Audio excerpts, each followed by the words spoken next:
It is a world of darkness. The sin of Cain has spawned the cursed horror that stalks the night in search of living blood. The kindred have long been a secret influence through all ages of human history, plotting against each other in a never-ending jihad. Their immortal progeny are among us to this day, hidden from the eyes of humanity by an elaborate masquerade.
darkness. The sin of Cain has spawned the cursed horror that stalks the night in search of living blood. The kindred have long been a secret influence through all ages of human history, plotting against each other in a never-ending jihad. Their immortal... All right, oops. And to make sure Dale can hear everybody and I can hear everybody. And it is us dudes right now. We're just waiting for Brittany to get back. And we will be ready to roll. But yeah, so made sure I got mics up. I think I'm coming a little hot. No, I'm all right. I think. Okay, anyways. So yeah, welcome to the next game of Ashland by Night Blood Ties. So we are back again. Lots of stuff has been happening in both games. Actually, now probably be a good idea since you're the only one. You could do our recap for us, Dale. All right. Where last we left off. Yeah, let's see here. From the previous, what, last week, the Ashland by Night, we had gone to a Paladin concert where Sophie did an awesome rendition. She was doing great. During that time, the dude from the Sabbat, who's a Paladin fan, I forget his name here, but he Cameron. arrived in Cameron. That's right. He arrived in a horrid form. But fortunately, since that was kind of a part of the whole theme that didn't freak anybody out or break the masquerade, after the concert was over, a dude from the convention of Venice, Alistair Crassus, arrived, talked to us, mainly Sophie, explaining that we've got about 3 nights to come up with a solid plan to remove the Sabbat from Portland, because we really haven't done anything with that regard yet, and that was a big thing regarding the convention. So, let's see here. Okay.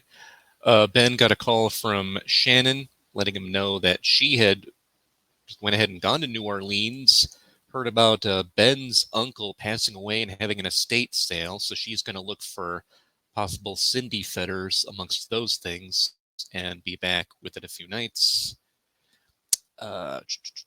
We've learned that there are hunters in Portland that are kind of messing with the Sabbat right now. We were discussing maybe using that to our advantage, but we were in the middle of trying to plan things. Also, we learned that the independent Ghoul Blood Network thing does also run through Portland, so that could be also another possible vantage point there. That's pretty much all I have. Yeah, it's pretty all encompassing given what's been going on. Yeah. The only other thing I think, and it probably isn't going to come up this game, is the efforts that everybody is making to get the Ward versus Demon. That's right. That's right.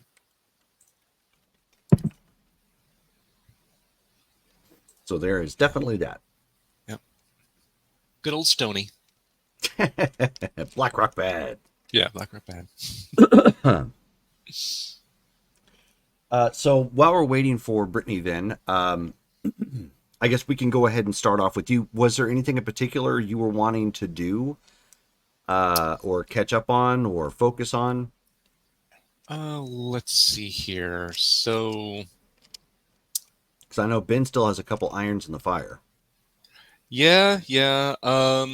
So, let's see. Ben, Shannon's already doing her thing. Let's see, still has Jim to tap. Actually, okay. So, Ben would try to call Detective Rumbus so that he can start maybe trying to get some information about things going on in Portland. Okay. That would definitely be worth it. Okay, let me get my... I realized, because I rebooted, I did not have my notes up. So, aha. And there we go. And... just for brevity's sake, let me get the book pulled up. Hey. Hey. Hello. Hello. Okay, sorry, the wig wasn't working in super speed, so no wig today. That's fine. No problem. You're here, that's what's important. Yes, I am. Okay, and I know anybody watching can't see her face. I'll have it updated in just a second. face. You almost sounded like the Psy song. He has one called New Face. I have not heard that one. You don't strike me as a Psy fan, so I totally get that. I know the one song that everybody knows. Right.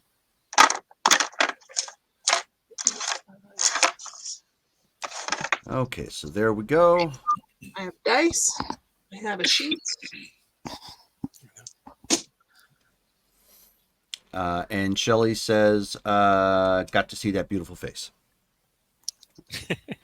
She's in the chat right now. So Yep, nice. Hey, Shelly. Hope you feel better soon. Yeah, the flu sucks. Yes, it does. I think we got everything. Yes, we do. Okay. Oh, I need some notes. Okay. So, Ben, you give a call to the to his desk. Okay. They have to transfer you over. They have like quite. It's typical when you're calling in on the non-emergency line. It takes a bit to get through to some of the agents just because they're that backed up. But he eventually comes on the phone. Detective Rumbus speaking. Detective, it's Ben. How you doing? I'm doing quite all right, Mr. Baxter. How can I help you today? Well, just been hearing a bit about some stuff happening up in the Portland area, and I was wondering if it was going to be interfering with any cases I've got going on here in the Ashland or Medford area. I don't know if you've heard anything in the grapevine about big things happening in Portland crime-wise. We have. It is a bit on the bizarre side. First things first, I don't know if you were aware, but we have a drug cartel from Mexico moving in. We aren't certain which as to this point. The the ATF has been reluctant to share those details. Gotcha. I hadn't heard. Know any names? Know any faces that I should be looking out for? Not as of yet. So far, what has been released to us has indicated that it looks like the drug focus is in Talent. Okay. Talent is a pretty small town, like just outside of Ashland. Okay. It's kind of like, for a reference, it's kind of like Quartzsite. Oh, okay. If you're on the freeway within the span of like 2-3 minutes, you're going to pass straight through it. Yeah, right. Okay. Small town. Yeah. Is it so? It's not like on the way to Portland, or is it on the way to any place? Okay. It's on the highway up to Medford, so it's in between the two, but it sits like right on the border of Ashland. Got it. Okay. He says, given it's a small town, it's surprising that we have not located anything more assuredly at this point, but it is something we're working on. We're stretched a little thin at this point. There is a new, I wouldn't say it is exactly new. Apparently they have ties to Portland.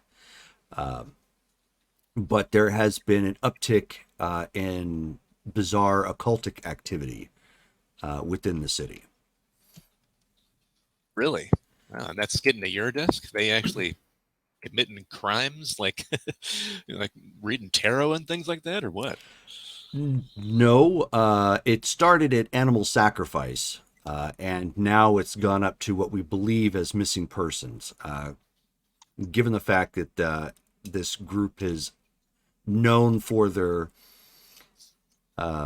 esoteric ways, and the belief is that they could be doing human sacrifices with the possible missing persons that are tied to them. It's been given a little bit higher priority, so we're stretched a little thin. I gotcha. I'll be on the lookout. The group is called the Cult of Abu Nefef. Gesundheit. Yes. Strange. You know what that means? I don't. As you are tied to some of the weirder and more esoteric things within the city, I was going to give you a call, but given the fact that you're asking me, tells me much. Yeah, I mean, we do dabble in that type of thing just because, the crazies do, let's be real. But, yeah, Boo and Afif, I'll have to do some research into that.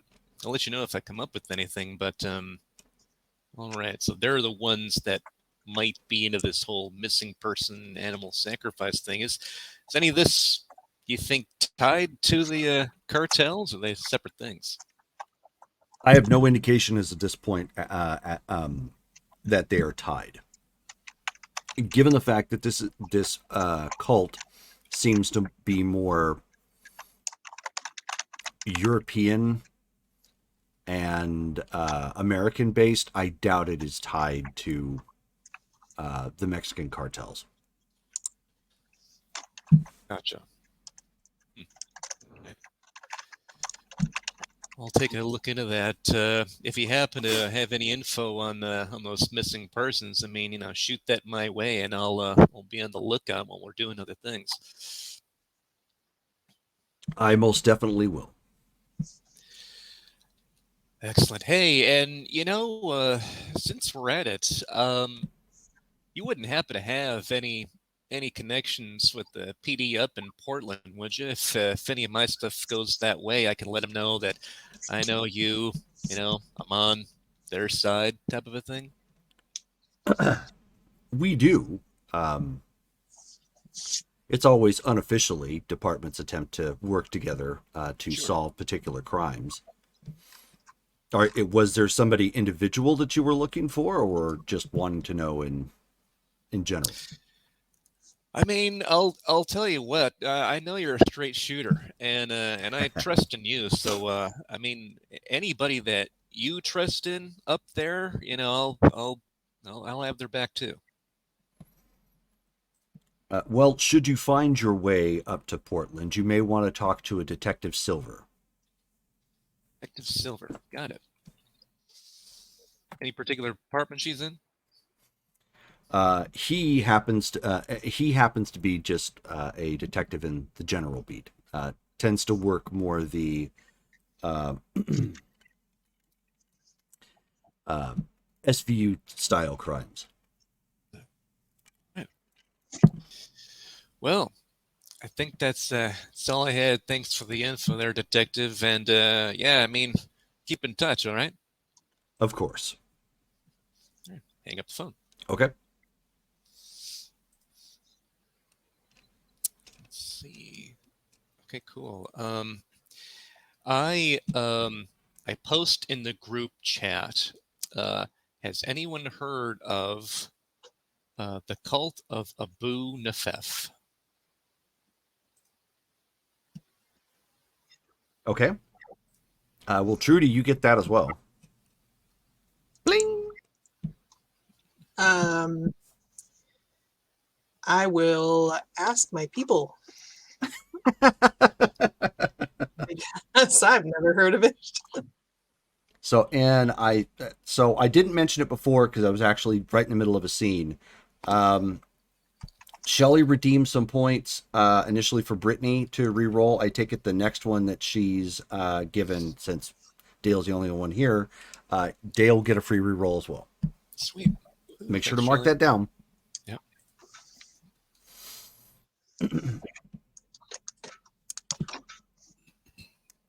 Okay. And so, I mean, you kind of pass the word around to your people, and Helena's like, yeah, we've heard of them.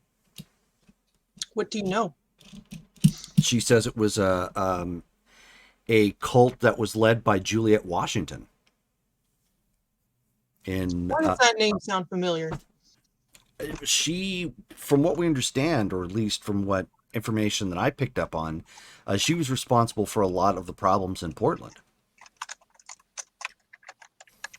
Really? She was a very I mean, I'm not a part of the Ancient Order of Aeon Rites anymore, but she was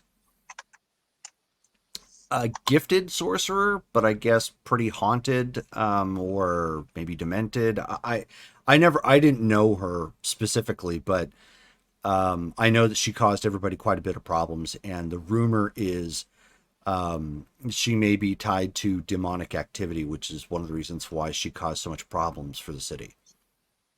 Is she one of my kind or one of yours? Oh no, she's one of my kind. A sorcerer? Yes, or at Oh, least dear. was. The rumor is she died. Well, if she's out of the picture, who might be leading the cult now? She shrugs. She's like, I have no idea. Huh. You got to remember, Trudy, I'm not tied to the covens anymore, so I don't have access That's to right. their information. I just know what was flying around at the time. Well, much obliged. Okay, so Trudy will attempt to text the group, Okay. and it ends up coming across kind of like Henri in the sense of verbose and probably awkward spelling because she uses talk to text, awkward grammar.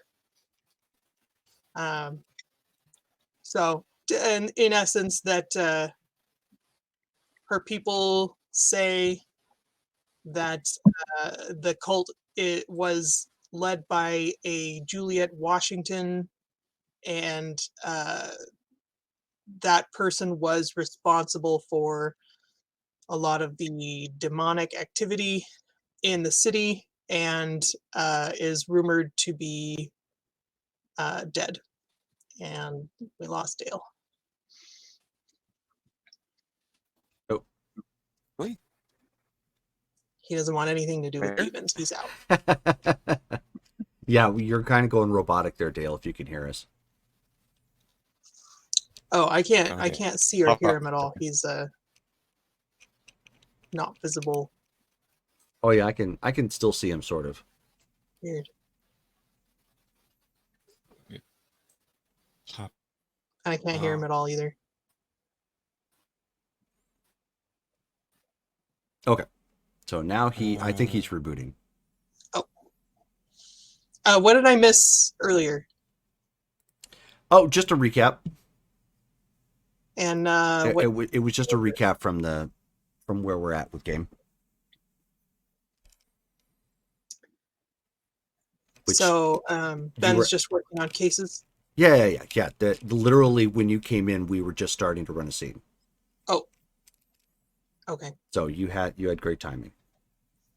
So, anyways, oh, there's Dale back. Okay. Hey. Let me get you re-added. Okay, yeah. So gonna have to re-add un momento. And following the info dump,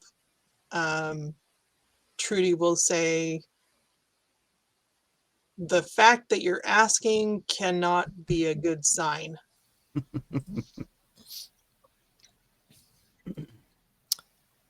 So I go ahead and just place a call. That was Trudy. Okay, yeah. Yeah, So yeah. I go ahead and place a call just to Trudy.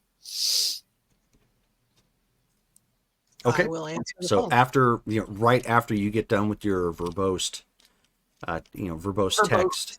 Yeah. Verbose. I like it. Verbosed. So it's not only verboten, but it's quite long, and semi misspelling. Anyways, but yeah, your phone goes off right then. Probably some country tune or something that your staff has set up to your phone. All my exes live in Texas. She will answer the phone. Okay.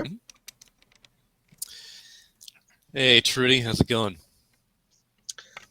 Mr. Benjamin, are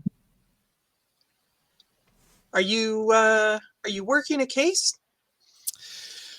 Well, not sure if the Baron has let you know, but we've kind of got a deadline when it comes to dealing with the unfriendly neighbors up north in Portland. Do tell. Well, we have about 3 nights to come up with a solid plan and give that to Mr. Crassus. He's this representative from the Convention of Venice, trying to make sure that everything's actually happening according to plan. And well, we obviously haven't had a plan or haven't done anything to Portland, so yeah, they sent that guy. At this point, we're just trying to come up with ideas right now, and so I've been trying to tap people I know in the PD here in Ashland, and they let me know a few things. One, there's a drug cartel coming from Mexico, and it seems like they're focusing on Talent. You know that place on the edge of Ashland? Mm-hmm. Yeah. Yeah. So apparently a cartel's going in there. My thought is possible Sabbat reinforcements, especially because it's just in this area, the timing. And from what I know of the Sabbat, just a bunch of them. I think they're pretty much centered, like their capital or whatever is in Mexico. That is correct. So there's that going on. That makes me wonder if the cartel is tied to the Sabbat or if the ATF is describing the Sabbat presence as a cartel. That's tough to say. I wonder how much what they the know plan is, about the Sabbat being centered in Mexico. That's a good question. I know we've got the marshal and his posse in town. They seem to be on the up and up as far as how all that goes, but it's not like all of them know. Yeah, it seems like there's plenty. Like I'm pretty sure the detective I've been talking to, he has no idea about any of this is happening. Everything's hunky dory as far as he goes. But that's good. It's it's tough to say who in government knows. It's like there's just small special groups who know for whatever reason, and the right hand doesn't know what the left hand's holding, if you catch my drift. Mm-hmm. But yeah, so that's going on. We should probably be checking that out sooner rather than later. Might be tied to Portland. The other thing, though, the Abu Nafef stuff. Yeah, he was saying that there's been occultic, like animal sacrifice, missing persons reports coming in Portland, and it seems to be tied to this Abu Nafef cult. I've got a, let's see here. Yeah, what's his name? A Detective Silver. That's apparently a detective in Portland that my guy trusts. I was thinking about tapping them next to see if I can get any details, but wanted to see if, any of the spiritual walks we have in Ashland happen to know about this Nefef.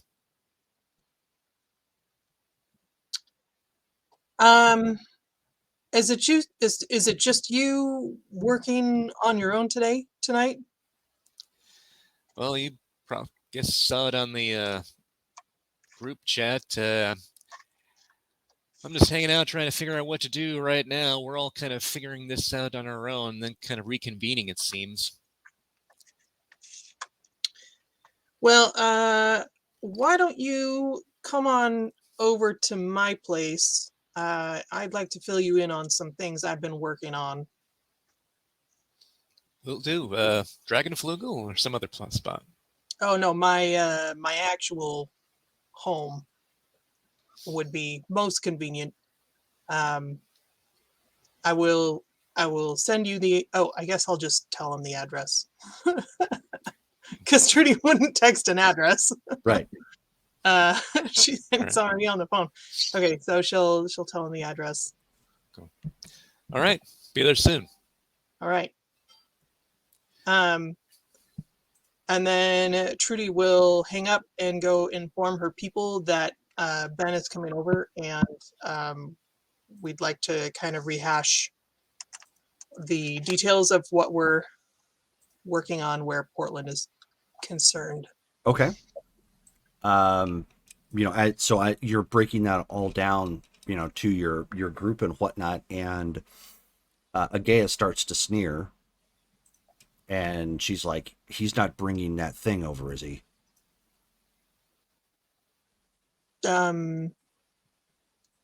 Oh, you mean Miss Lily?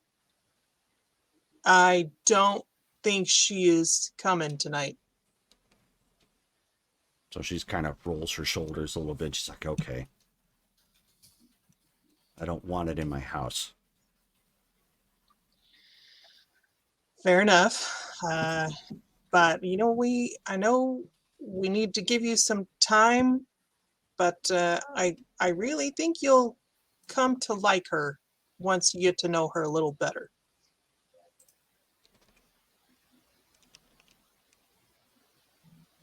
I'll be in my bunk. All right, Dumpling.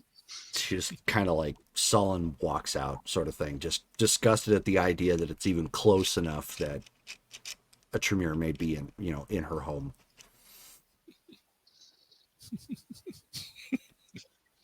We have some work to do. As Davy Jones says, Lily slander. Poor Lily. Yeah, so Jerome, I know Trudy has some things that are on the cusp of happening, Mm-hmm. and very curious where they fit in the timeline. Actually, this is all happening tonight. So, Perfect. yeah, the conversation that you just had is the conversation that happened like the night previous. Okay. So all that stuff is underway. You've got your plans are the money has already been put towards the obtaining of the company. And actually, you're going to be meeting Mr. Shkreli tonight. Perfect. I was hoping you were going to say that. Yes. Okay. Excellent. Okay. So your staff at this point, At the same time. is running around making sure they get everything taken care of and and picked up. Latisse is kind of overseeing some of that, making sure the aesthetic looks right, just because it's keeping her occupied. Gwen obviously disappears to her whole, for computers and whatnot. Helena obviously isn't, super sociable, so she is going back to, her, I don't want to say room, but the area you guys have designated where she can do her research and whatnot, which is a little bit more secure for obvious reasons. She doesn't like things to be tampered with. Oh no. Well, and you know exactly why too. Of course. Very, very sensitive research. time sensitive research. Indeed. But eventually, I know it's an inside joke. You come pulling up to the. This is one of the first times you've actually been here, Ben. I think. Yeah, I don't think any of the crew have been here. It's a. It sits just like on the other side of the freeway from Ashland proper, so Okay. it's within eye shot. It's not like far away. But as you know, around Ashland, pretty much if you're not in Ashland, everything past that is country, like country, open space, the mountains and whatnot. So it's ripe for people with horses or the, vineyards. things like that. So there's a lot of that's around the outskirts of Ashland, and that's pretty much what you see coming up to it. It's a nice kind of one level ranch house, but it is like stretched, not 2 levels, but like stretched lengthways. There's a barn in the background. You can see a couple animals walking around. Looks like they're horses. A couple cars pulled up at out front. Given your trained eye, you can tell that there are security cameras all around the place. So it's a ranch almost in name only. It's more like a compound. Okay, gotcha. All right. Although it's very well, it's very nice and well kept. It looks like it may have been probably a newer home, or perhaps remodeled not too long ago, within the past 10 years, easy. Got it. Okay, nice. All right. Yeah, go ahead and park. Walk up to the front door. Are there like guards at the door or anything No. like that? Mm-mm. Oh, okay. No. Yep. Go up to the front. Knock. Okay. There is one of those signs that does say, forget the dog, beware of owner. Sort of that quiche, or that sort of like, it's not quiche, the niche, sort of thing you would find from probably from the South, people who love their guns, sort of thing. Sure. Warning people that there's gonna gunfire could erupt if the wrong people decide to come around. Got it. Okay. Door opens up, and Xandria is standing there, and she says, "Mr. Baxter, come right on in. Thank you, Xandria. We'll take you into the den." The interior of this place, it looks like Bass Pro Shop and Cabela's just kind of threw up here in the most creative ways. It's got some taxidermy animals. It's got that kind of southwestern look, with replete with not only the some sections of barbed wire that are like put up on plaques to look decorative, but also like the occasional skull that you might find, as well as painted pictures of the Southwest, like skies or like desert landscapes or whatnot. I mean, it's very tasteful, but when I say it's like they threw up in here, it's like, wow, like I'm in the Southwest now. Yeah. Okay. Gotcha. That's cool. All right. So let Xandria lead me to wherever I need to go. She walks with you into the den. In here is Latisse, who you may have seen a couple times in passing. I think did you go to her home before? I can't remember if he was in that game. Oh no, that's right. He wasn't in the game at that point. That's right. Okay, I forgot about that. That was the attack on. That was right after the attack on Vegas. So yeah, he wasn't in there. So okay, so she may be somewhat new face. Yeah. Very well kept. Nice. Nice clothing. She happens to be wearing, kind of like a form-fitting blouse and skirt, but tasteful, not like revealing of any nature. Her hair kind of let down but pulled back. Is she blonde? I can't remember. No, she is brunette. Okay. Very, like I said, very put together. She does happen to have a little charm around her neck of a rose. And right about then, Trudy comes walking, and I'll let you to explain what Trudy looks like.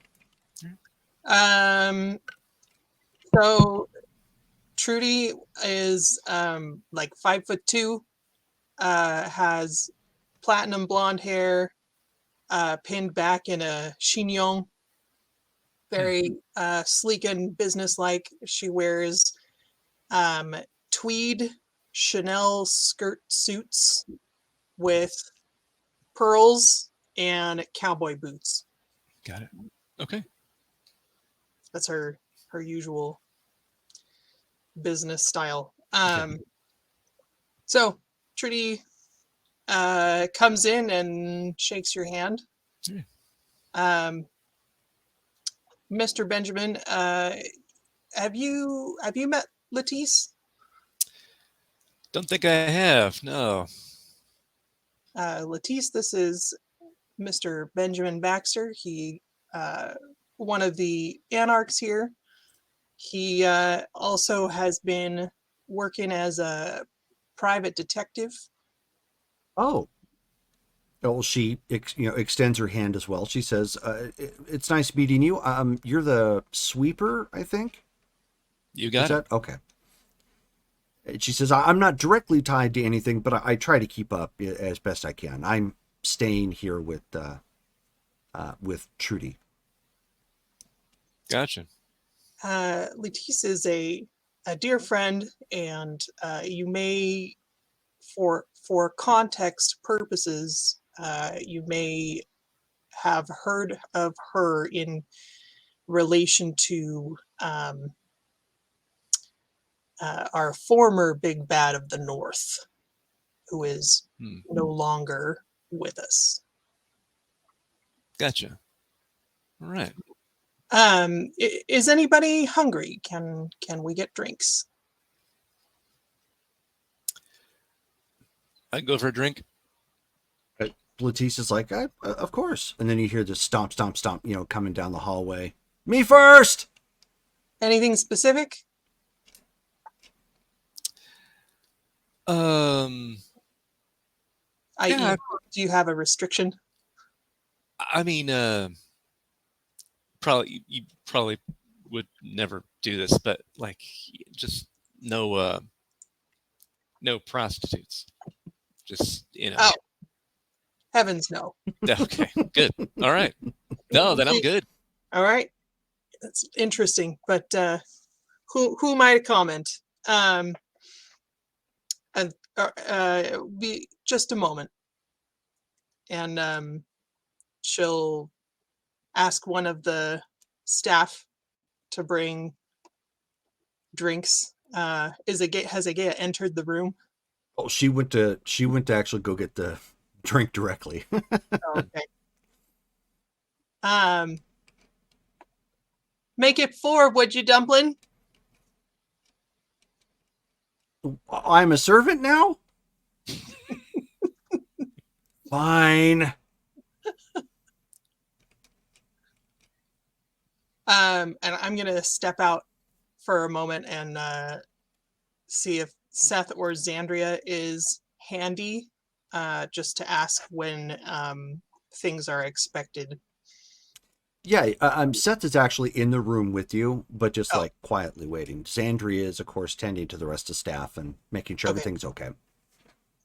And he looks at his watch and he says, "Last update we got, ma'am, he should probably be here in about the next 30 minutes or so." All right. Have we heard from Mr. Draybergen exactly how much he is expected to know? Oh, Or do we need to explain all of that too? no. From what I understand, he has a working knowledge, just perhaps not specifics. Okay. Excellent. Then I'll take a seat and kind of tent my fingers. Ben will sit down. So, oh, okay. Yes, please. I mean, I hope you were already sitting. All right. My apologies. And so, shortly thereafter, a gargoyle comes walking in. You stomp, stomp, stomp, stomp. Sort of thing. And she has 4 glasses, one of which with whipped topping.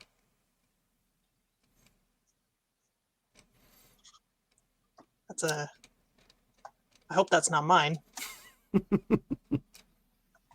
And she just starts, handing out the drinks. So, Ben, this is kind of a revelation. This must be where she goes when you guys don't seem to spot her.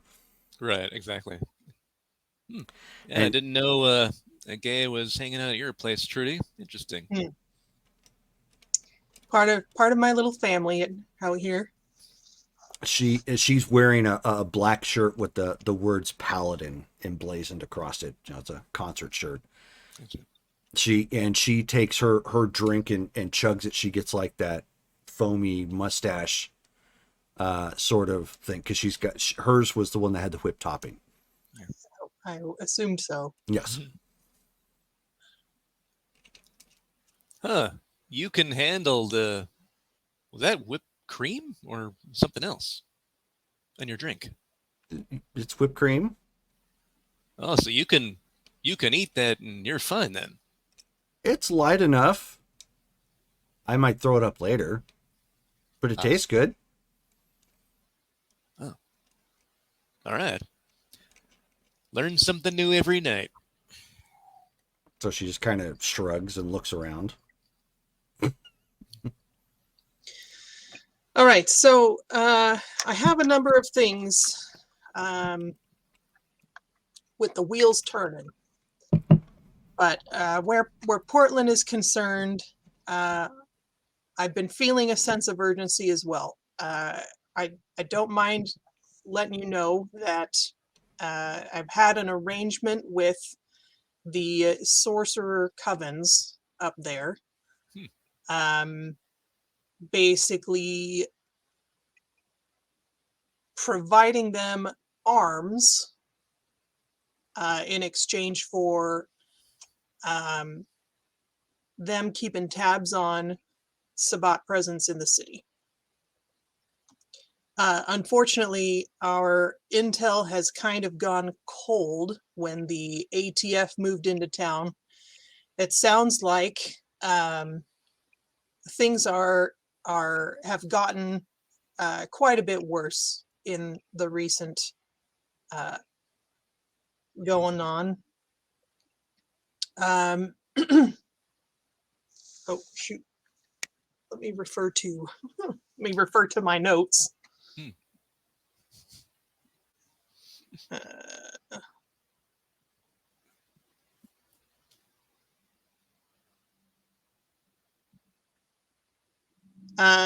We just heard from our people or our contact last night, and it sounds like the sorcerers are caught between the Sabbat and the ATF. Sounds like they are actual Inquisition because they don't seem to care if they target the sorcerers or the Canaanites. All right. They just want all supernaturals destroyed, and so the Sabbat are strong arming their way around town, fishing, and I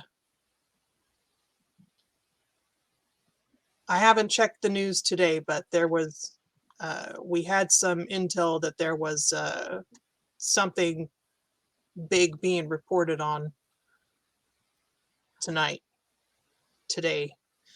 In the meantime, I have contracted an operative from Mr. Drayburgen's company. He is a graduate from the same program as Ms. Cummings, and I understand Mr. Remus has a couple himself. Yep, gotcha. And this operative is a former Israeli Special Forces, highly trained in espionage. And my plan in using him is to get him into Portland so that we can get some real information and start essentially making some moves.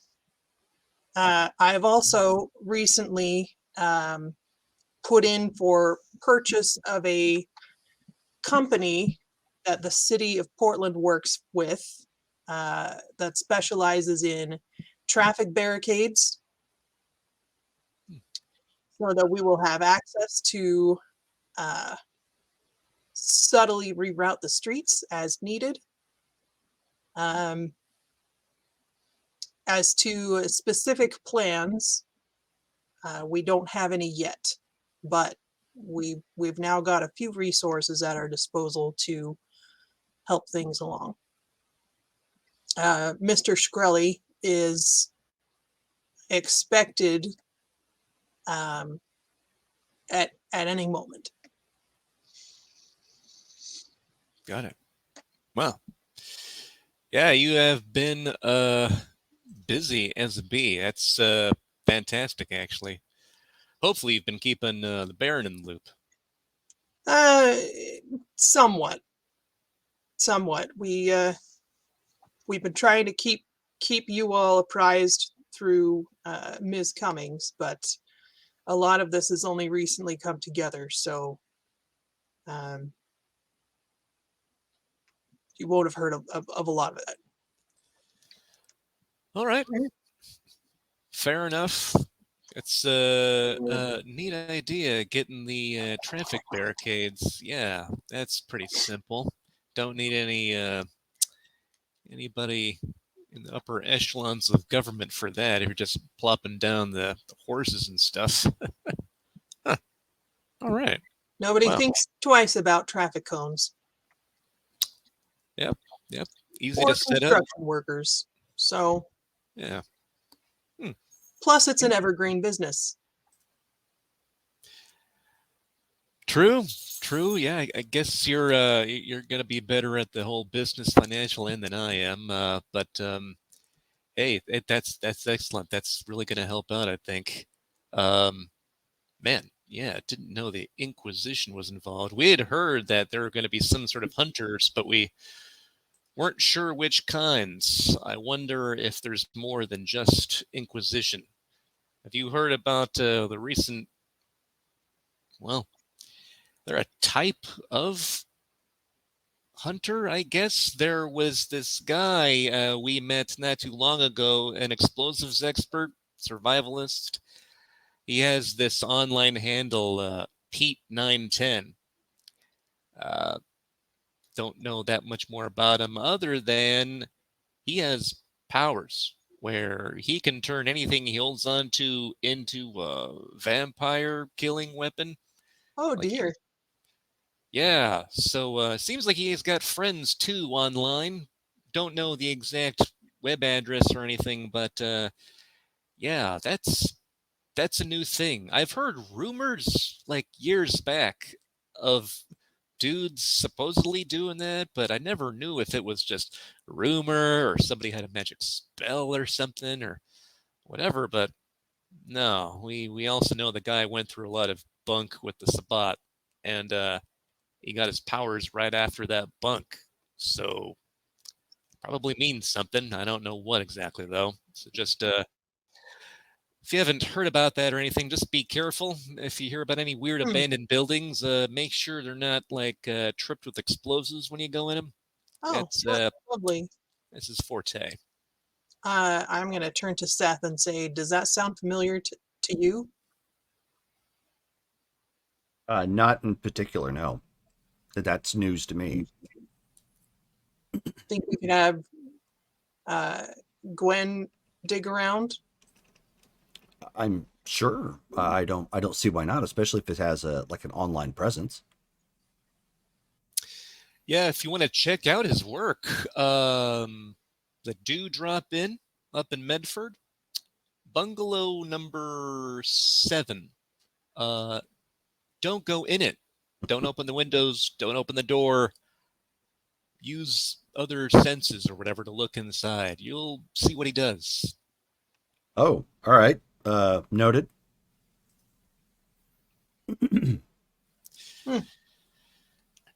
But yeah, all right. And sorcerers, yeah. So you've got ties to like wizards with guns up north, huh?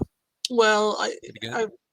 I have contracted a couple of them before for specific jobs here in town, and sort of developed a relationship from that. And it just seemed a mutual, um, a win-win for getting the neighbors out of town. Hmm. So Gotcha. we've done what we could. All right. Speaking of that, you wouldn't happen to have any extra firearms that your friendly neighborhood sweeper could maybe have? Maybe get a discount on that type of thing? It'd be nice. I am kind of light on armaments. I got a nice sharp piece of wood, and that's about it. Oh, Mr. Baxter, this is a Texas home. You come to the right place. Good to hear it. Mr. Cronin, would you take Mr. Baxter to the armory and let him pick out a few things? Of course. Armory. All right. Did you need to do that now, or did you have more business? That's all I've Well, got by way of updates until Mr. Shkreli arrives. Unless you had something else. well, that the what you put in the chat, the cult. You said it's led by someone named Juliet. That's what Ms. Buerline said. Yes. Okay. Does that ring a bell? Yeah. Yeah, it rings a bad, real loud bell. Juliet, Huh. pretty sure is the name that this one demon kind of uses for itself. It's been bothering the Baron for quite some time, and it's back in town. In Oh, fact, what? if you if you happen to see the Baron and she's acting strange, and she wears like darker clothing than usual, probably not the Baron. That's very strange. Yeah, she is able to change her shape, and she has just got a thing for the Baron, so she's looking like her, going around town, killing people, and wreaking some havoc. And we're pretty sure that she herself is a type of demon. That is not good news.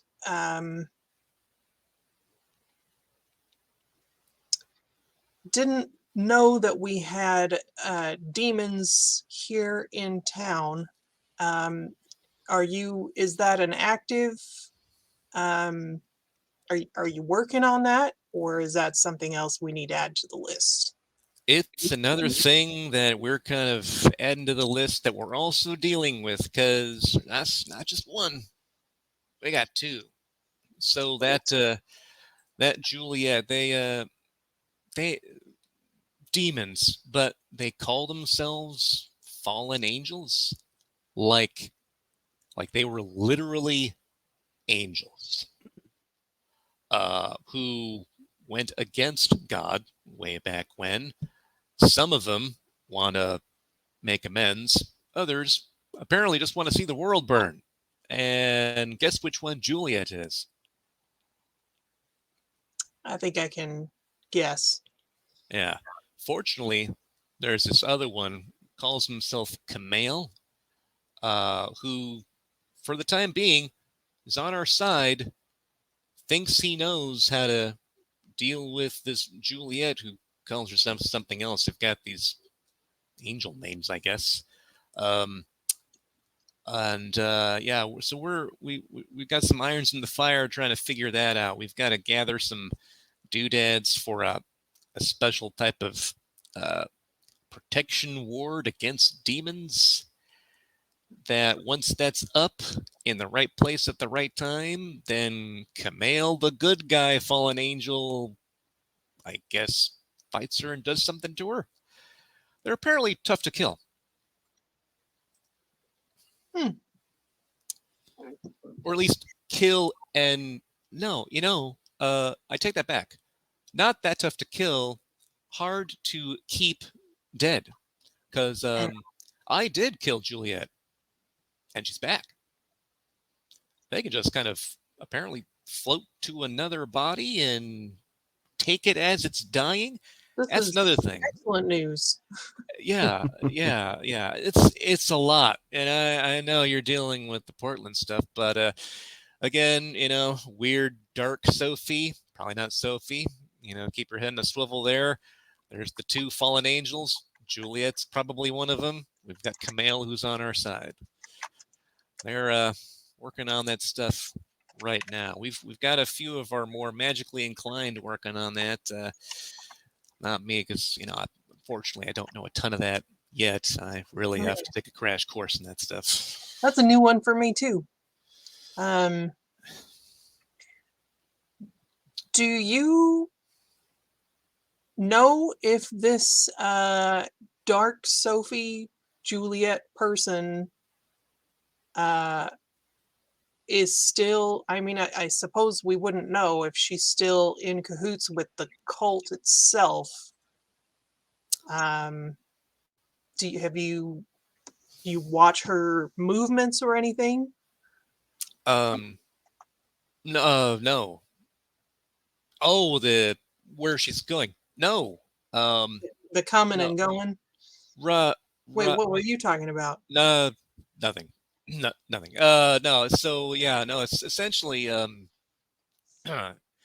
yeah, we don't know exactly where she's at. She seems to move around, but she typically has like a following wherever she goes. I mean, Sophie does too for similar reasons. Yeah. So, well. Yeah. You said the cult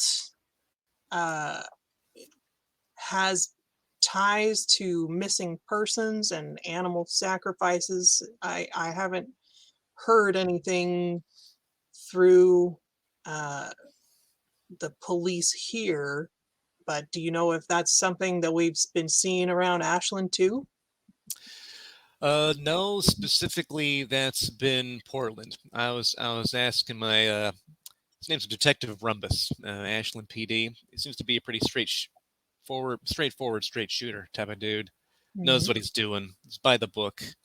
Asked if he knew anything going on in Portland, because more information the merrier. And that's where I was getting this info from, really. That from their perspective, anyway. This is the cops. Not like they know everything. The whole missing person, animal sacrifice thing seems to be linked to that cult. Like they're... Okay. Well, at least there's a small mercy there in that perhaps this cult has not followed her to Ashland as of yet. All right. So maybe that's something we ought to keep tabs on, is reports of missing persons and animal sacrifices. That's a nasty business there. Yeah, well, you're talking about demons, ultimately. I guess it's in their wheelhouse. All right. Well, while we're waiting for Mr. Shkreli, why don't you go shop at the toy store? Don't mind if I do. He says, right this way, Mr. Baxter. Go ahead and follow. And Trudy will go update Gwen on all of this stuff and see if she can start just digging whatever she does on that computer thing. Put out some feelers. Sure. Okay. So Ben, Seth goes walking back deeper into the house. and comes up to a room with a pretty solid, door. He positions his body in a way that you can't see. He types a key code to get in. The door unlocks, and it's all with the exception of that 50 cal that they had propped up.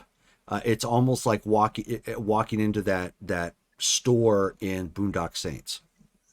All right. It's just like there's some positioned on the wall on racks. There's several in cages underneath it, and whatnot. But yeah, they are very well armed. Nice. There's shotguns. There are AR-15s. Obviously, there are any pick of handgun for the most part. There's there's obviously cases of ammunition. There's several dummies, I should say, like mannequin forms that are holding up bulletproof vests. Okay. Gotcha. Okay, so yeah, Ben looks around and he picks up, if it's available, like a shotgun Mm-hmm.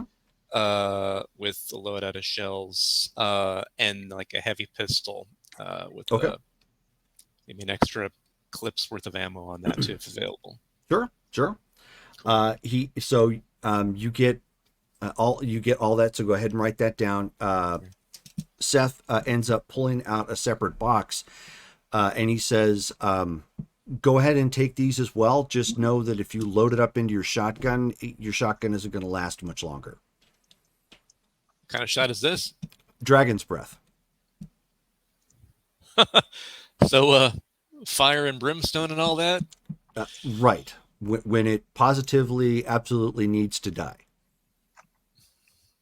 Don't mind if I do. How many shells of that do I get? You have 10. Nice. Okay.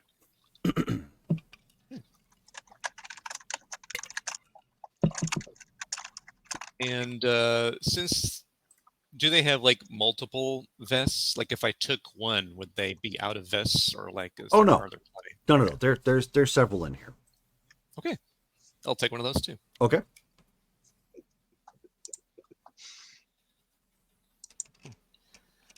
Right. When I get all this squared away and whatnot, then you're like, all right, thanks, Seth. Appreciate it. You the weapons expert of the bunch?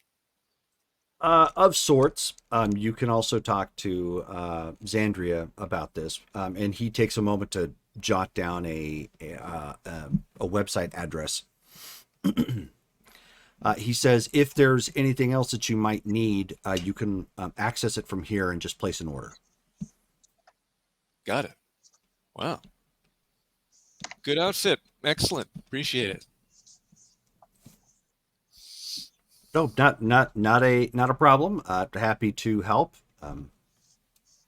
I wouldn't advise just coming up to the door and asking for this. That's why I recommend that you take this to the website. We can have it shipped to just about anywhere that you might be. Gotta love the 21st century. Yep. 20th century, not bad. 21st, so convenient, man.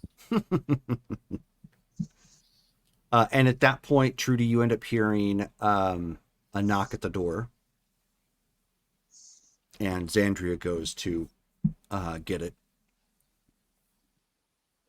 And a minute later, you end up hearing Mr. Isaac Shkreli is here for you, ma'am. Well, show him in. Okay, so she walks him back into the den. At this point, I'm sure Ben is coming back with his Christmas gifts. Yeah. Mr. Shkreli is maybe 5'5". He's not, super imposing in that sense. Very wiry looking. He is in one of those kind of like tactical sweaters with a little bit of a collar that kind of comes up. And Yeah, well, it's technically like a tactical shirt, but if you look at it, it looks more like an actual sweater because it's long sleeved and whatnot, and it's got a spot for patches on either arm usually. I've got one that I can show you. I just don't have the ability to pull it out right now. And then he's just got blue denim pants on right now with what appear to be like ankle boots, kind of like hiking boots. And he has, a duffel bag with him, which Xandria takes and walks walks away with. She just tells him that she's going to stow his gear in his room, and they'll show him where he's staying in a minute. And he steps in. He's got I don't want to say dark skin, but he does have a little bit of a Middle Eastern look to him. Olive. Yeah. And he extends his hand. Miss Maxwell? Mr. Shkreli, it's a pleasure to see you again. Do you need any time to freshen up before we get down to business? No, I am ready right now, ma'am. I came prepared. Excellent. If you'll make yourself at home, we'll get right down to brass tacks. Okay, so he just finds a spot to sit down in the den, in one of the many chairs. Here we have Ms. Agea and Ms. Latisse, members of my household. And this is Mr. Benjamin Baxter, one of the locals here. You may work with him in the future. Everyone, this is Mr. Isaac Shkreli, the operative that we discussed earlier. So they wave, but they leave it up to you to kind of conduct the the meeting or whatnot. They don't really say much of anything. So, the operation as it stands, how much do you know about the Cainite factions? Just the bare minimum, ma'am. I know that there are 3 that exist, and the Anarchs are here, and the Sabbat are in Portland. Excellent. That's the essence of what you needed to know. Ashland has a treaty with the Camarilla to chase the Sabbat out of Portland. And that is the first order of business that we need your assistance on. As it stands, we know a couple of areas that they frequent. Most of our intelligence in the area has gone cold now that there are members of the Inquisition actively hunting both the Sabbat and our sorcerer contacts up there. If possible, we would like to get the sorcerers to safety, but the first order, or the first priority is to get the Sabbat out, whether that is willingly or unwillingly. I'm not going to be too picky. Very well. We have some resources. Our pockets are deep, but they are not unlimited. Furthermore, we have recently purchased a company, as I was telling Mr. Baxter, we've recently purchased a company that contracts with the city with traffic cones and barricades. So you will have free access to those to do whatever you see fit. We can also get you in contact with our sorcerer contacts up there, and you can work with them according to the intelligence that they have on goings on in the city. Mr. Cronin, do we have a map Of course. of Portland? Or can you find me a map? Let's tell Mr. Shkreli the hot spots that we know. Oh, well, we don't have much in the way of that, ma'am. I thought you were talking about a general map, but so he pulls up, two places that they're aware of. Obviously, the Rebellious Rose and the Crown, which used to be an Elysium. They don't know if it's active for that anymore. He says, unfortunately, our information is pretty sparse. That's going to be part of what you're going to need to do, is to fill that out and find out where they're moving and where they're moving and track their numbers as best as possible. We do have the other anarchs here in town that could possibly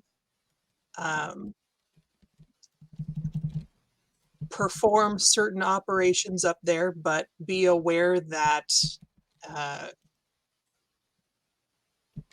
that could be dangerous.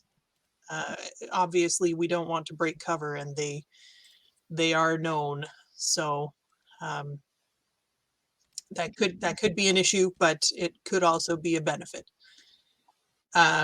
Other than that, we rely on your expertise as to ideas on how to go about this operation. Understood. Then I will attempt to integrate myself within the city and see what I can find out. Question: how much does your contacts within the city know about me? About you? Minimal. They have been informed that we were expecting somebody that could assist, and that's essentially all that we've given them. As I said, communication with them has been sparse since they had to go underground. Very well. And I should, then I will keep the details minimal. Fair enough.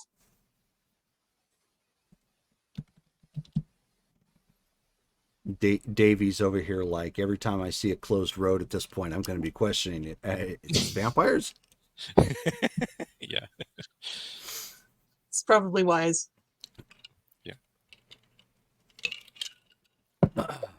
If you want, Davy, if you want to look up something fun, go look up hacked road signs, like the automated ones that flash lights and tell you, like, redirect traffic. There were some that got hacked that people they got in, they hacked the sign, and it says like zombies ahead, turn right, and think, yeah, they were fantastic. The other warnings are like Nazi zombies beware, sort of thing.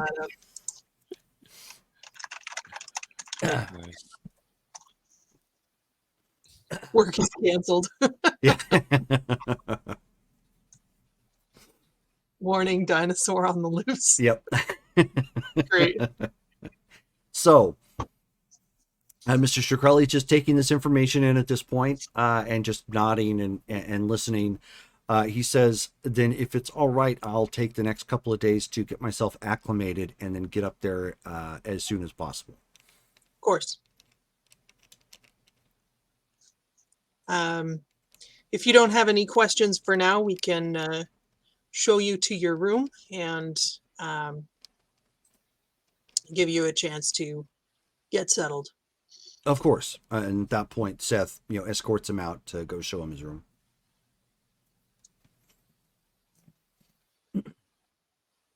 Ben turns to Trudy. Not bad. Not bad. Seems like he's aware. Seems like he's on the up and up. Be nice to see him in action, but Oh, you'll like that, or maybe you won't. He's watching him work is not for the faint of heart. oh, so you've seen him work then already? I had a demonstration.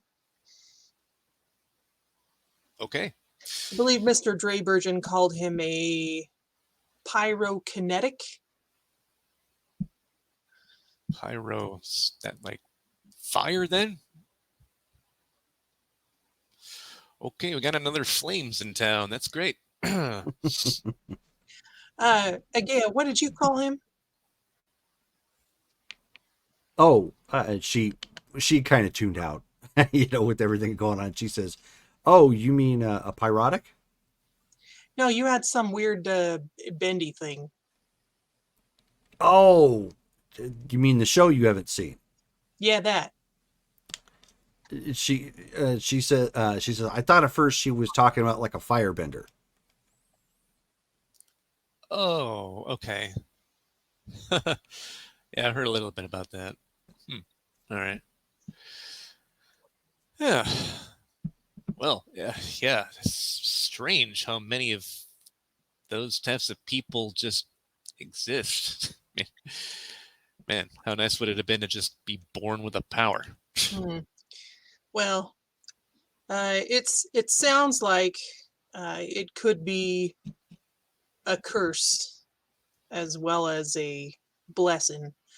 As I understand it, Mr. Draybergen's business, one of them, involves looking for these type of people and then giving them the kind of training that they need to be able to control their special abilities, as well as other combat skills and business skills, that sort of thing. They're very, very useful people.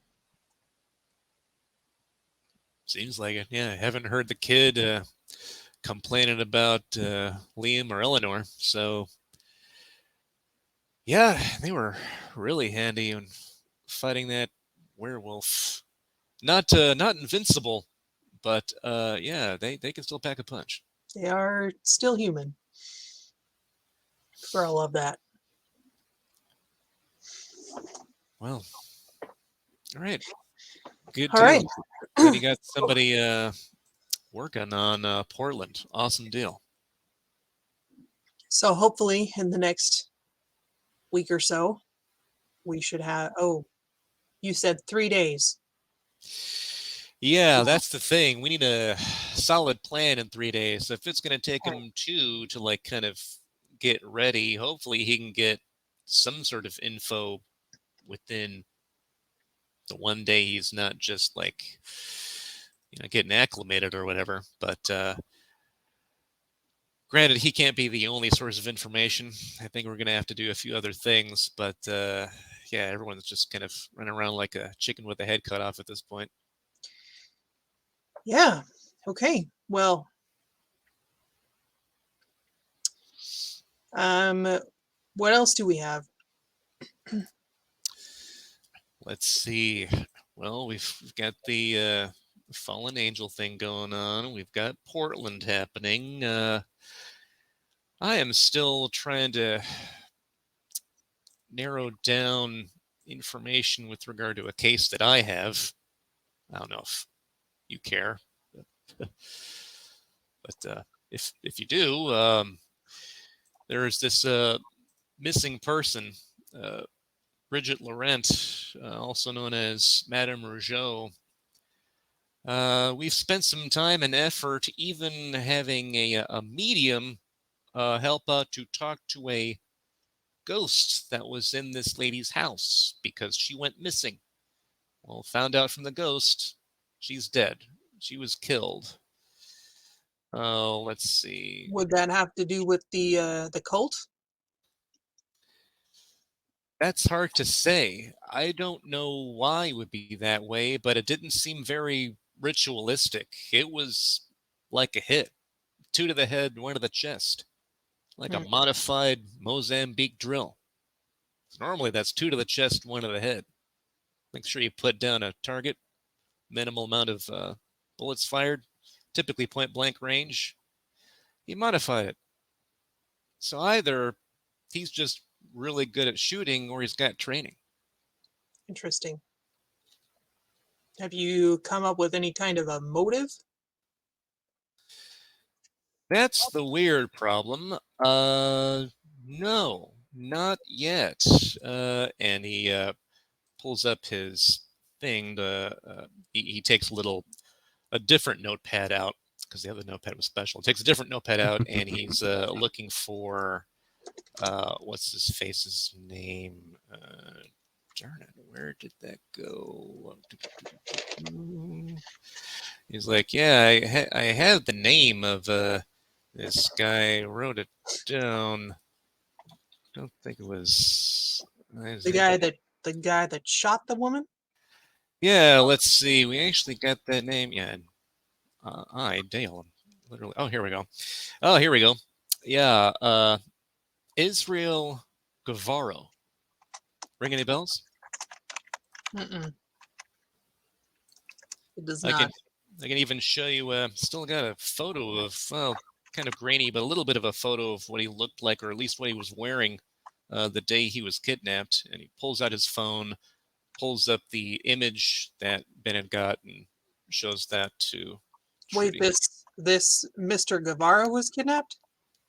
No. This is probably Guevaro. This is the guy who killed and then took the body of Madame Rougeau. And what have you tracked with this fellow? Well, that's my next order of business. Everything else kind of popped up right as I got this info, so I haven't had a lot of time to look into it. But yeah, I was gonna see if I could get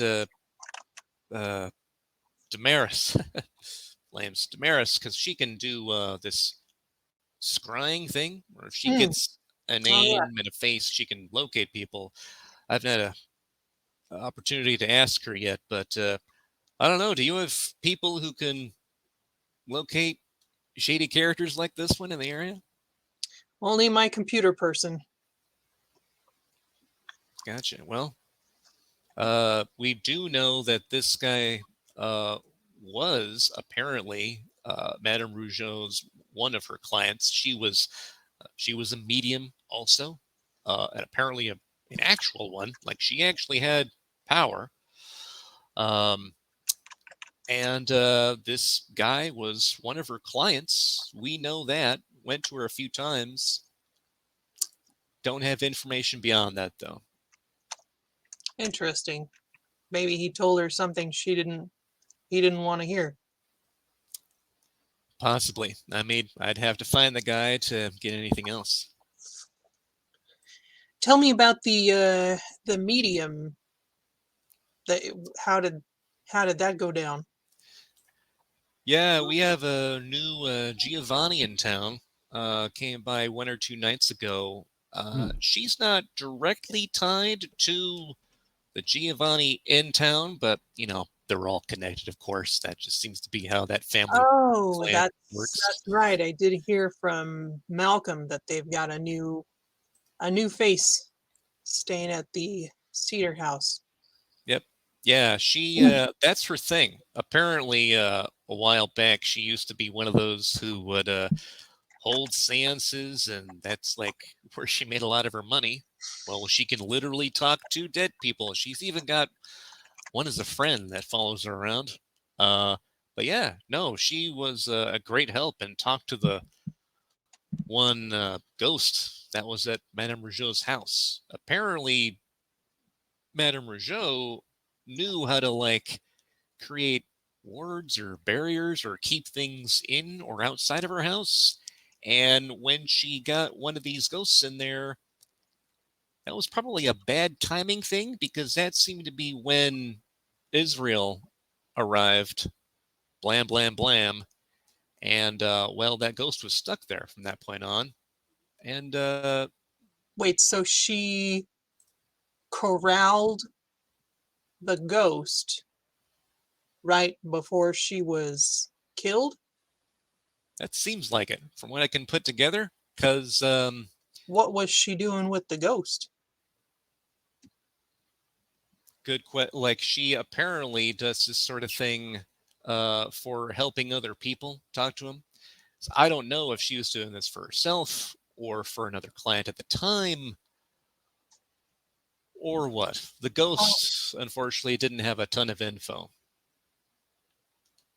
Who was the ghost?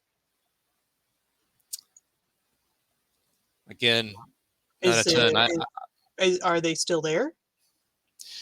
No, she was let free by the Giovanni because she was stuck Very, there for a year or that's oh, very a while. curious. Very curious. Admittedly, yeah. I mean, at this point though, that don't have that lead now. I just have the Israel lead. So either we can locate him the old-fashioned way or the newfangled vampire way. Hmm. Well, I don't know what to tell you, but that's a very interesting case. Yeah. I mean, that's the only other thing I've really got going on. Uh, still, I mean, yeah, I gotta wait for the fallen angel business because that's pretty important. Heard my daughter. I don't know how much you know, but a long time back, she was murdered, and Wasn't that the business with the that Sabat pack? yeah, yeah, I remember you told us some of that. right. Got those guys, so they're taken care of. Hmm. Excellent. Good But work. yeah, thanks. Thing is, my daughter's spirit or soul is apparently in the Shadowlands, and she's on the run. Didn't that happen some time ago? You know, that's the confusing thing. There's apparently a difference in time between here and that dimension or something. Yeah, she. There are rules apparently in that. I don't know how much you know about the Shadowlands. Anything? Not much. Mm-mm. Yeah. So apparently, it's made by somebody. Like a whole dimension. You can go there when you die. Like spirits and ghosts and things go there, but I guess if you have magic, you can literally just walk in and walk out too, because others have done that. Is that how the Giovanni do it?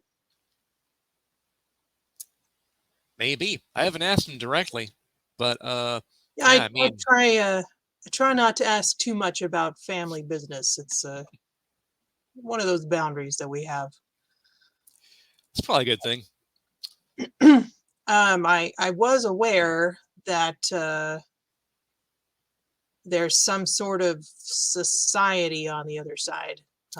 That's actually the business that I had working with these sorcerers. Is I had a place that was haunted, and we had to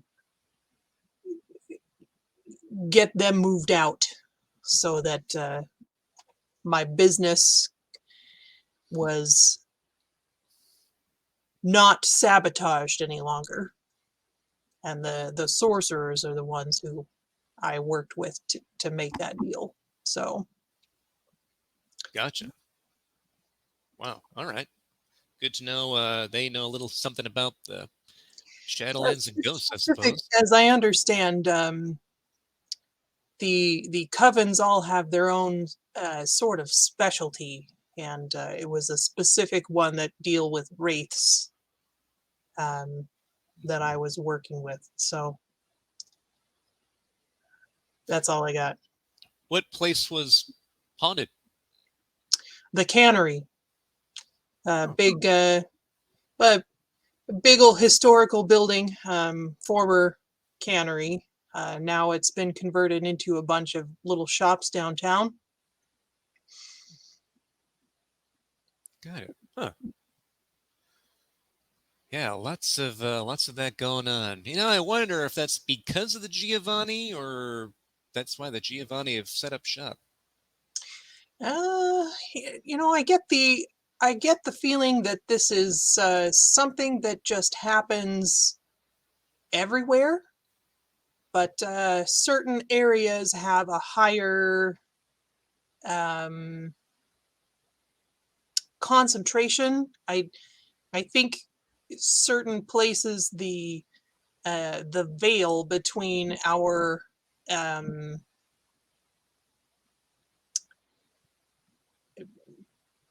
dimensions is probably not the right word. Um, Planes.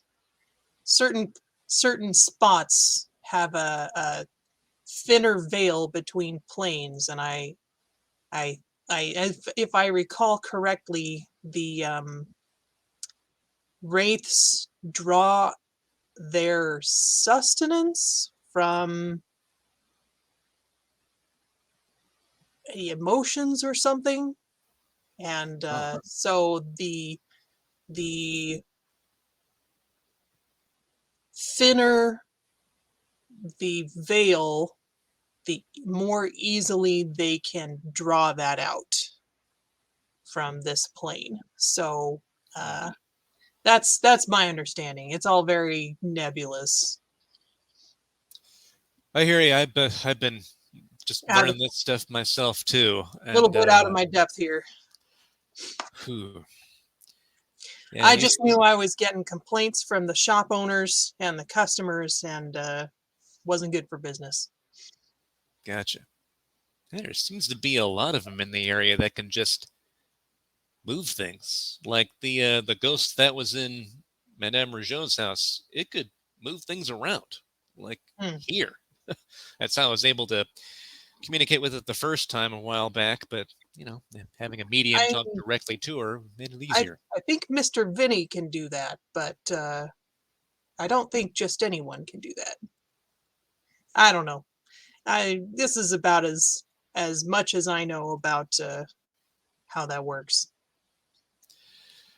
Yeah, good that we got some experts on that in the area. Yeah, I mean, Seth all comes right. walking back into the room at this point, and he says, while you were talking, I took the liberty of having Gwen look up the name that you were looking for. Oh, excellent. Yeah, what'd you come up with? I found one person with that name, and it looks like they're in Talent, Arizona, or Talent, Oregon. Uh, it all ties together, I tell you. Ashland, what a town, what a town. Well, going to take a trip over to Talent? Suppose. Might need to be packing, and probably a good thing Santa came early this year as he loads the last round in the shotgun. There we go. But yeah, so if everything's converging there, probably be a good idea for us to figure some things out sooner rather than later. Agea, would you like to take a little field trip? She's like, "Oh, are we going to kill something?" Maybe. She's like, "Oh, score. Okay, I need to go change my pants. Hold on a second."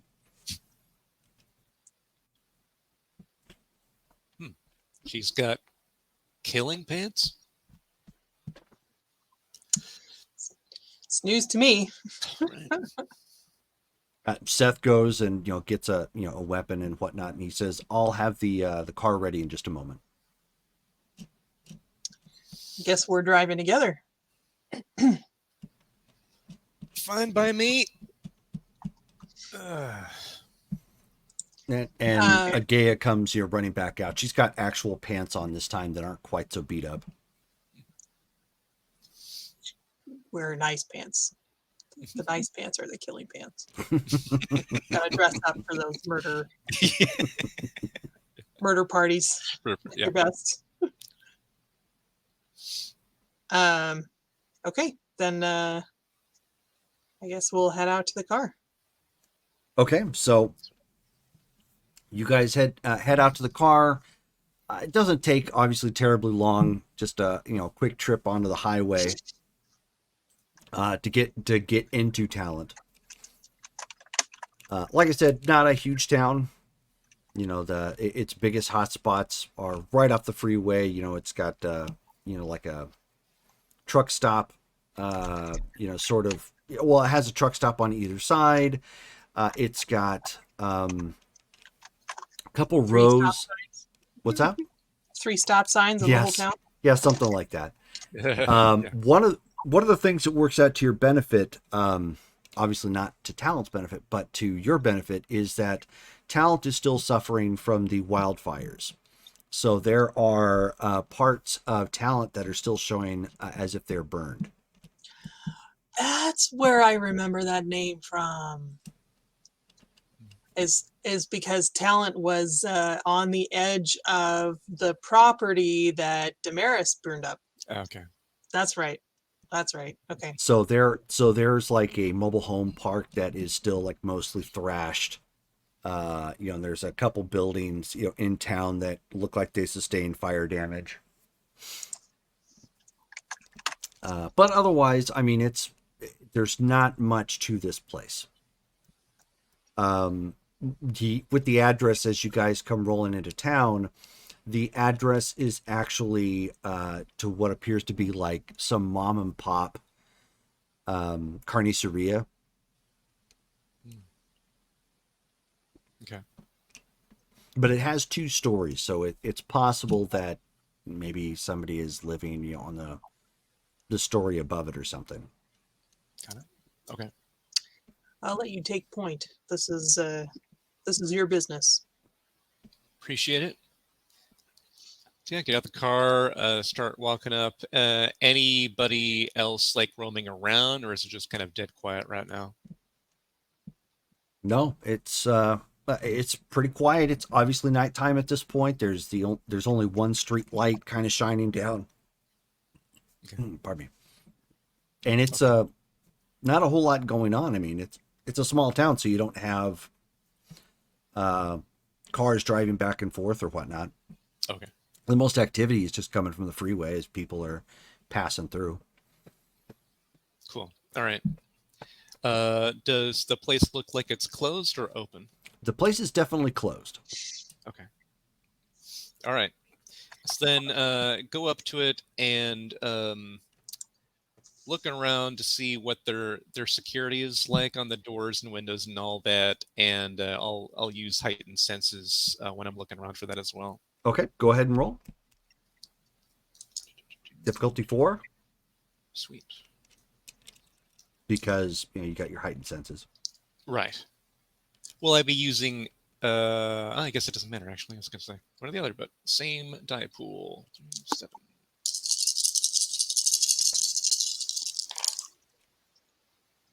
Okay. 1, 2, 3, 4, 5. Okay, 4 successes. Okay. Yeah, you run it down.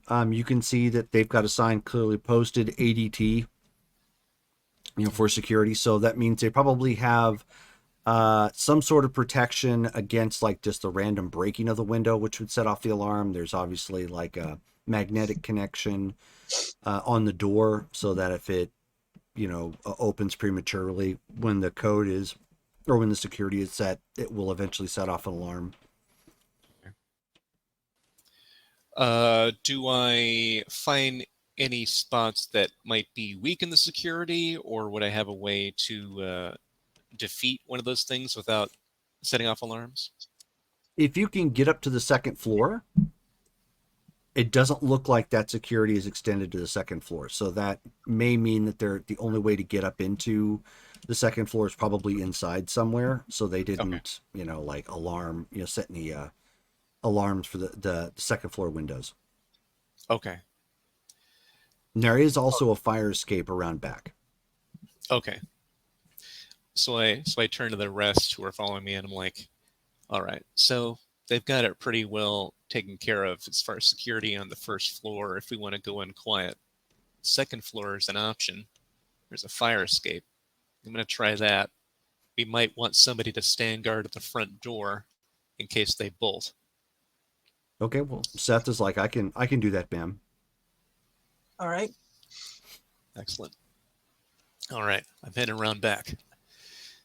So then head to the fire escape and see where that can lead me.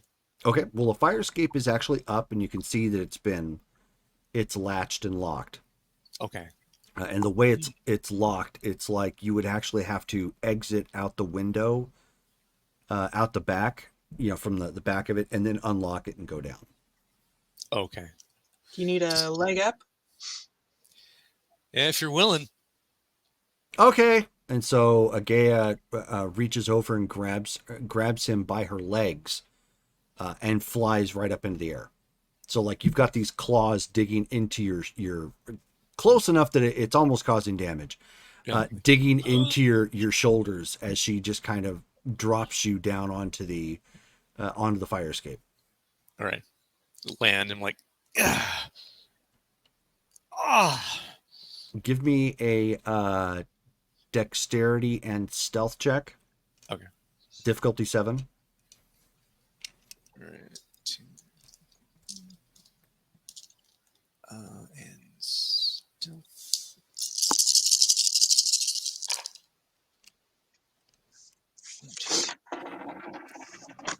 3 successes. Okay. So you touched down.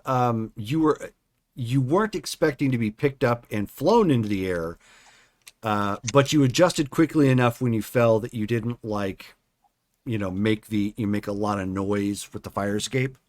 Okay. So you're able to touch down well enough that it wasn't super loud. Nice. And I'll whisper, Agaya, cover him. So she's like looking around, and then she perches up on the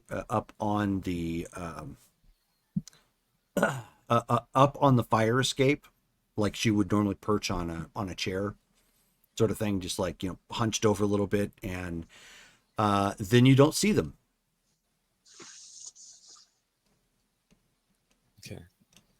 Okay. I'll keep an eye on here. I take it that if I were to like unlatch the ladder, that would probably make a significant amount of noise pulling that down. Possible. Okay. I won't risk that yet. If Lily can't, or not Lily, sorry, she's in the chat. If you unlatched it and Trudy was below it to help catch it, it's possible you guys could lower it down without it being like super loud. Okay. I'm gonna hold off on that because we don't need to risk that. I'm gonna see what I can do then about getting into the building from where I'm at now. Okay. Really, it's a matter of finding a way to pop the lock on the window. This building itself is an older building, so the windows have that latch on the inside, like sits at the bottom inside of the window. Okay. That you have to turn to undo it. Gotcha. Okay. Let's see. So I don't have any access from that outside. Gosh.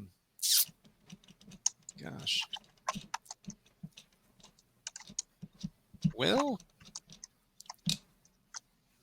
does it look like the glass itself is close enough to the latch where if I was just strong enough to like kind of break that small piece of the glass with fingers and then pop the latch, would that be an option, or do I think that would like shatter the glass? No, it's absolutely possible. You're just gonna have to be very careful in doing it. Okay. I will be careful with that then, and that's what I'm going to attempt. Okay, so dexterity and larceny. Cool.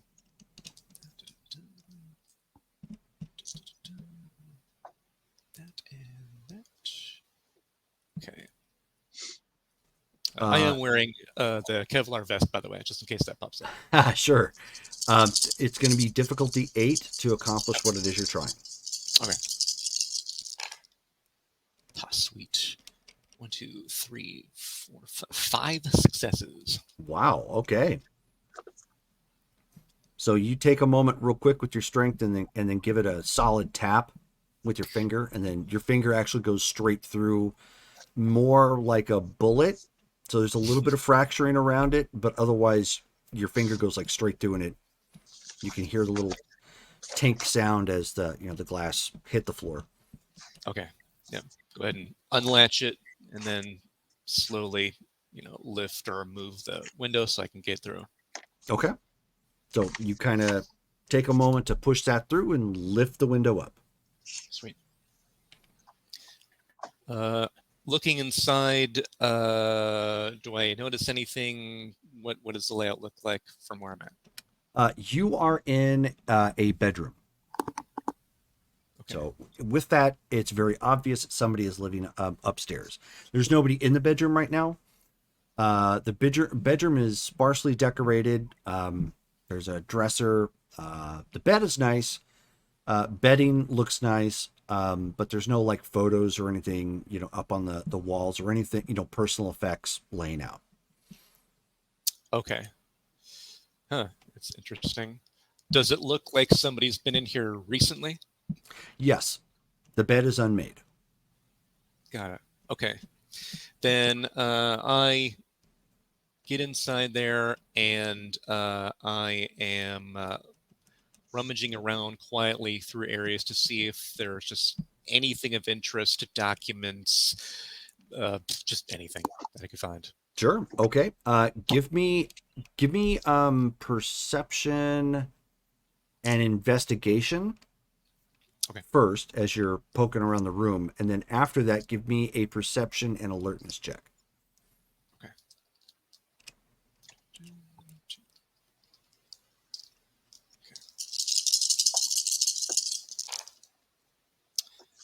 Okay. 2 for the perception. Okay. For the investigation. Yeah, exactly. Okay. And then the other one was perception and alertness, you said, or something? Yes. Mm-hmm. Okay. 2, 3.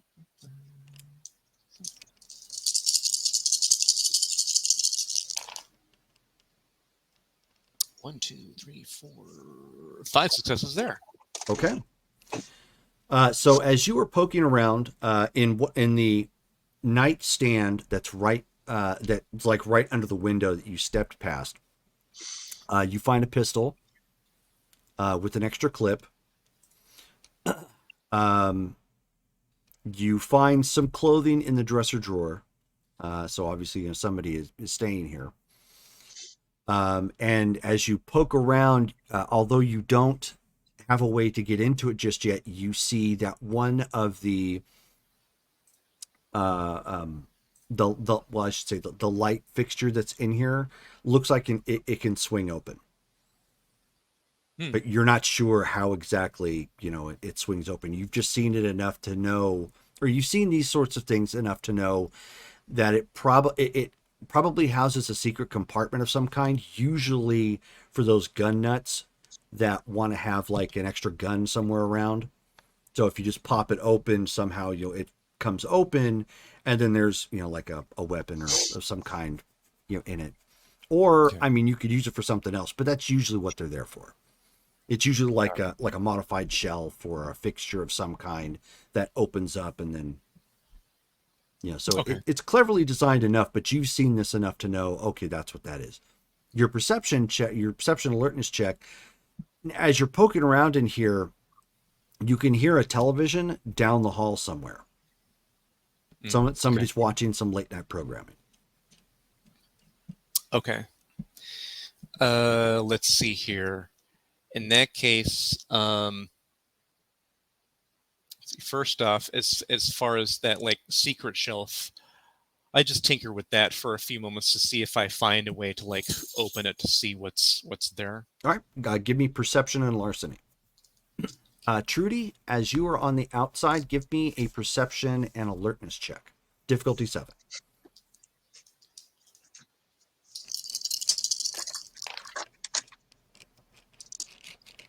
Let's see, 1 success on that. Okay.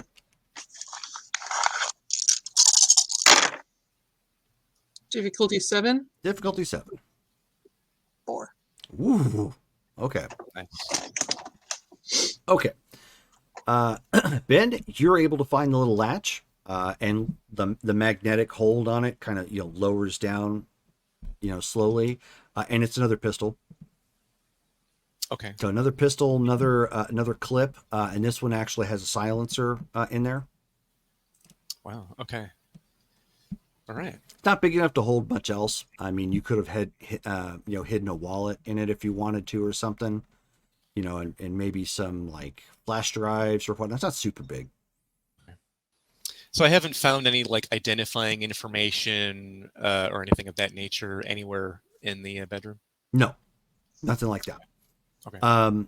Trudy, as you are standing out in the back of the carniceria, near one of the big dumpsters, you can actually see across the street, in a building next to it, the lights are on, and every so often the curtain comes open just enough for you to notice that it looks like somebody's watching this building.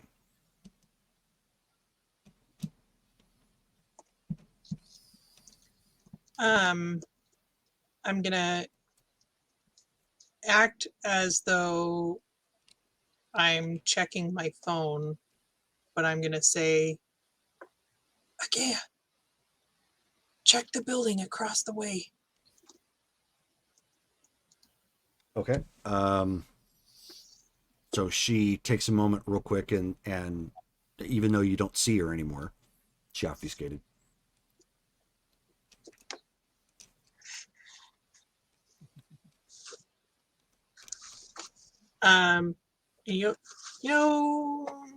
Nope, she probably wouldn't try and text Benjamin because she'd have to do talk to text, and that would be kind of weird.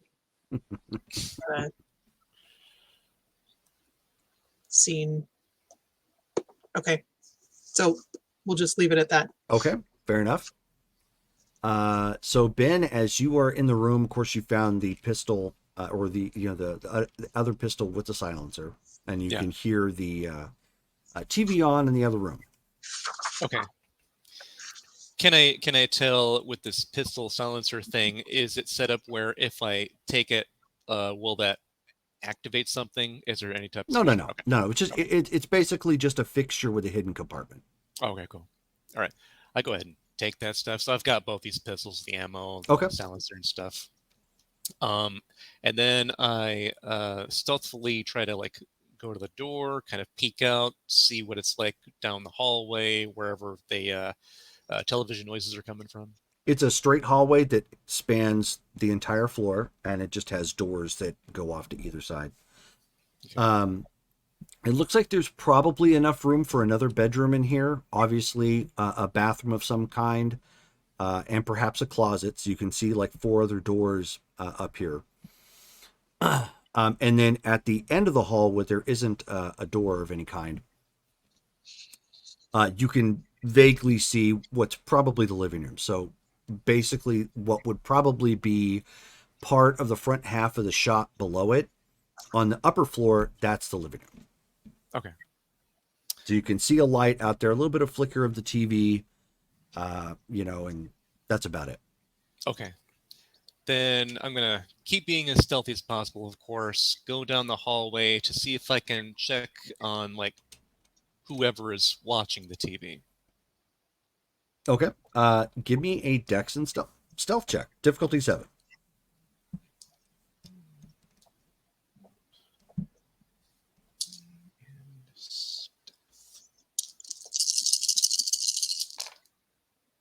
One, two, three, four. 4 successes. Nice. You are sneaky. You go down the hallway, fairly quietly as you pass by, what's the bathroom and whatnot. Like pretty much all the other lights are off. You get into the living room. Again, kind of sparse. There's no human touch about the place. There's no pictures or anything of that nature. They just decorate a little bit, like there's an area rug in here. The flooring and everything is all wooden. There's like 2 recliners and a couch. There's also like the other half of it doubles up as the quote unquote kitchen. So on the other wall away from the TV and what looks to be the living room, there's several cabinets kind of line the top. There's a stove, microwave, little bit of counter space, and then a fridge. Adjacent from that, of course, it looks like there's somebody in a chair watching TV currently. Okay. Now, the first time. It's one of those recliners, so it's kind of laid back a little bit. Gotcha. So Ben is going to try to use his newly acquired Auspex.2, looking at this dude's aura. Okay. Go ahead and make your roll, but let me know in a second. Trudy, you end up hearing Agaya comes and perches on the top of the building again. She comes she unobfuscates because she's interacting at that point, and she says, "Somebody's watching the building." What do they look like? They look like Do they have weapons? I didn't get a good look. I peeked in the window, but they look kind of thuggish. Can you go tell Ben? She like looks around. She says, "Sure."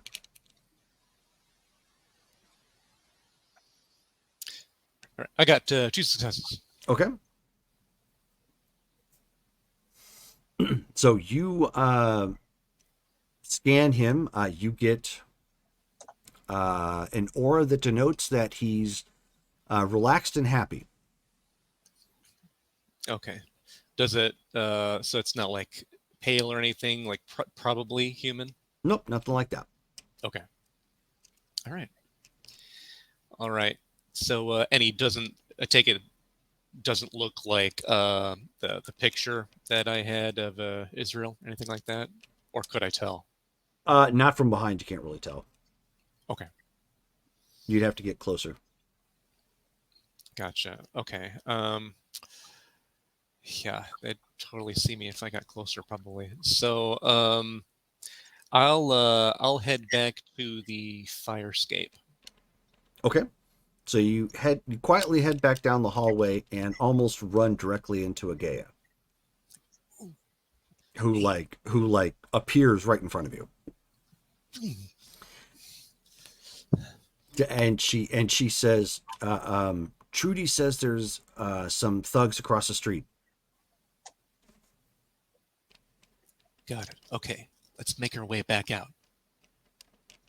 And so she's like, ugh, and just turns around and starts walking carefully back out. Yeah. Despite her appearance, she's actually very nimble and very quiet. Cool. Okay. All right. So yeah, make it to the fire escape, hop my way back down to meet up with Trudy. Okay. Okay. So at least one person in there seems human. Can't tell if it was Israel, but they're just watching TV. But Agaya's telling me there's thugs across the way? Yeah, there's people peeking out from the window. And you can see it. There's because this sits in kind of a housing area too, like right across the street's another house. Gotcha. I kind of incline my head, but like try and be very subtle about it. Right. Like look over there, but don't look over there. Gotcha. And I start like casually walking with him, like we're just walking. Cool. Nothing to see here. Okay. Spends all. Yeah. Okay. That could make sense. This could just be the what like they sometimes they're gonna set things up like this where, yeah, this is the house where things are actually happening, but that's just to throw people off the trail. A red Or herring. yeah, you got it exactly. So we might want to scope out that place. But if they're already looking, do you think they saw you or saw us? I would assume so. So maybe we need to take some kind of a roundabout way over there. Yeah, we might want to be quick because You can't they. obfuscate, can you? No, I don't got that. Yeah, me neither. Uh, So like Agaya's looking back and forth to you two and like throws her hands out like, what am I, chopped liver? right, right. Yeah, you can do that. Is that right? For Yeah. us? Excellent. That's all we need. Oh, that's right. You can do that to a group. Yeah. Forgot that was a thing. All right. I don't go on these operations very often. I have people for that. All right. Well, let's see if we can keep this field trip going then. We'll probably need to be faster. If they alerted anybody, they might be on their way, but we probably have a little bit of time. While we're this distance away, I will text Seth and say we're checking out the building across the street with the lights on. Okay. He just sends a text back, says, okay. All right. So, all right. Gaia, if you can drop that cloak or whatever you do, and we'll make our way over. Okay. So she steps out in front of you guys and just starts walking across the street. Okay. Yep. Follow her. Make sure I'm within the sphere of influence, whatever it is. Yeah, just somewhere nearby her. Yeah. This is the one where you can't talk, right? Right. Okay.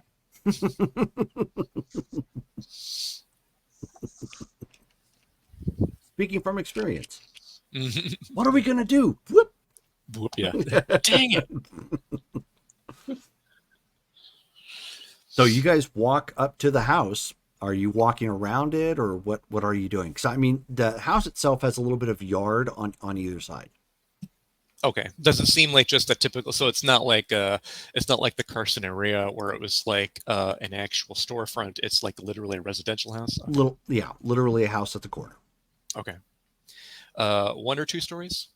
Just the one. One. I'm guiding, since Gaia is like leading us. She's got the mojo. I'm leading her like on the shoulder, like to go like around the back so that we can see what's going on in the back of the house. Okay. So just walk around the back. I mean, it looks like this would probably be your average, small family house. There's a old hibachi grill out in the back. There's a shed. Pretty beat up looking. Metal.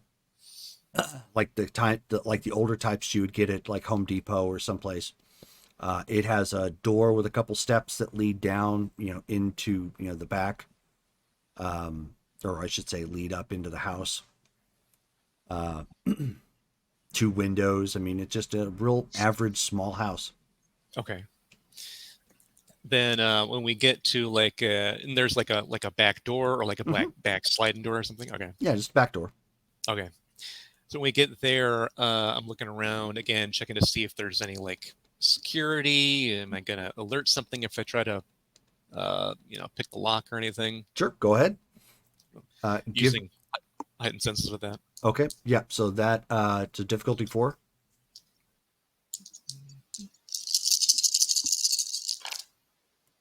1, 2, 3, 4, 5, 6, 7, 8. Yeah, 8 successes. Good grief. He's like, I'm looking at this house and I can see the future. The winning lotto numbers are. Sweet. Yeah, so you do a clean sweep of the house, or from looking around, and based on what you can tell, it doesn't look like there's any sort of added security. Okay. Is the back door even locked, or can I just like open it up? The back door is definitely locked. Okay. What window did we see the people looking through? It was in the front Okay. of the house. Did we walk around the front? Like, did we look in the windows in the front? You guys are at the back right now. Okay, so we have not. Okay. If there, speaking of which, if there are windows in the back here, are any of them open enough for us to look in, or are they all closed? They're all closed. Okay. Yeah, and all the curtains here are pulled tight, so it's not like you can just look in. Okay. All right, then I go ahead and work on trying to pick this door unlocked. And to be specific, too, just to give you the visual, the front of the house actually faces the side of the Kinesaria. Okay. Gotcha.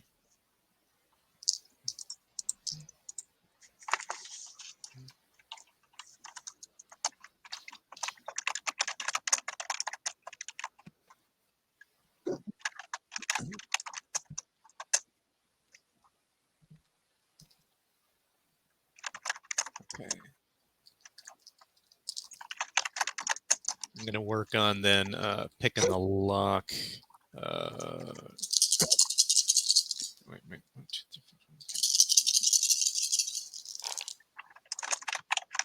4. 1, 2, 3, 4, 5 successes on lock picking. Okay. Clearly, this is in his wheelhouse.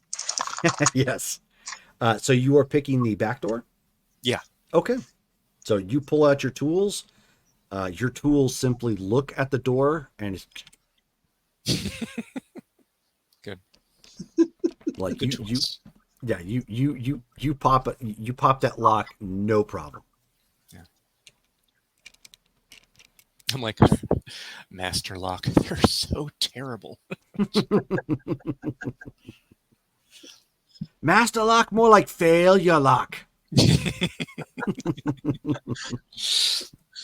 So go ahead and put those away. Then, slowly open the door, peek in, make sure there's nobody just like watching the door or anything.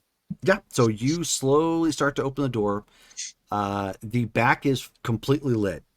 You can tell that as you're opening the door, you're actually coming into the kitchen. Okay. Can I hear anybody talking or any footsteps or anything?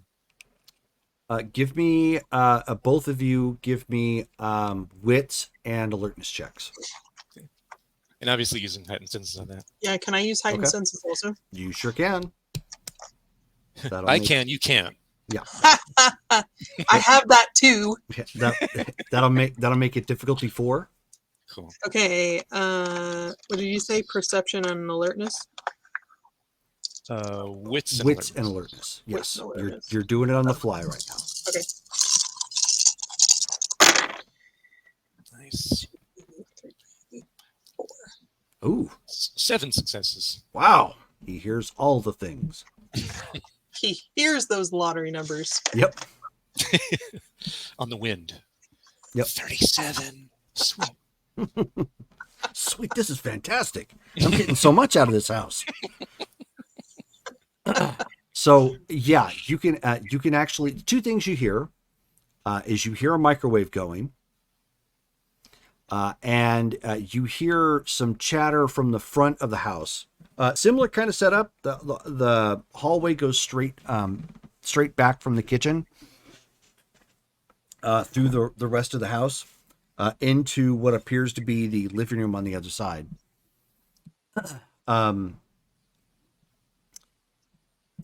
The conversation you hear sounds more like lament, like they're bored. Okay. You hear something to the effect of like, "Yeah, man, do you think we're going to see any action tonight?" And he's like, "No, this is a pretty boring job, dude. We're," he says, You might as well just go get your go get your hot pocket and call it a night or something, because nothing happens here in Talon. Gotcha. Okay. I can't see anything because we're cloaked. That's right. I just can I tell that we're all still cloaked, or I wouldn't like have that ability to. Yeah, you To wouldn't like. you wouldn't really Okay. know. Yeah, it's more you kind of have to pick up on it from the environment, like people not seeing you and whatnot. Okay. Could you like type on a phone, like text type on a phone and like show it to somebody? You sure can. Cool. Okay. Yeah. Then I'll actually do that. Boop, boop, boop, boop. Be like uh shoot. What would you say? I'd just be like, follow me, and then show that to both of them, and then head inside. Is there a spot where we could, or no, actually, I do. I say follow me, and then I write another text that says still cloaked question mark, and show that to Agaya. Yeah, she nods, and then she signs something to you both. Do we recognize the sign? Other than the fact it's sign language. Okay, like Ben's like taps, Pretty taps does her like on the shoulder. Eh, She she and she takes your phone and types in learn ASL. Trudy will go like this. all right. So then get to like an out of the way place so that when the guy comes in to get his hot pocket, he won't just like stumble right into us. Like we're off to the side. Okay, so you're gonna wait for him to come into the kitchen. Yeah, Oh, yeah. Okay. P.S. How many thugs did we see, or did Agaya tell us that she saw? Oh, she only saw 2. Okay. And that's the number of voices that we heard? Yes. Okay. So yeah, I want to see what this dude looks like as he comes in and get his Okay, hot so pocket. you guys step off to the side in the kitchen. He comes walking back just as as it dings, and you can see he's the guy comes in, pops the door to the microwave open, and he's got himself 2 hot pockets that he's getting ready. Slides it on a paper plate. He is dressed kind of like in the baggy clothing sort of look. He does have specific colors on, although you don't recognize them off the bat. Okay. And you also see he's got some tattoos on him. The Okay. type that you might get in prison, or you want people to think you've been in prison. Okay. One or the other. Sure.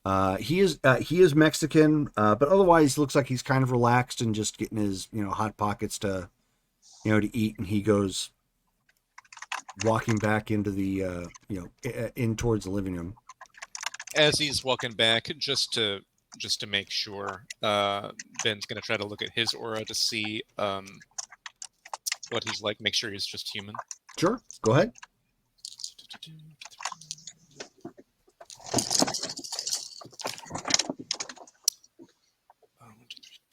Two successes. Okay. He looks a little perturbed, but otherwise kind of chill. Okay. Not picking up on anything in particular. All right. I type human.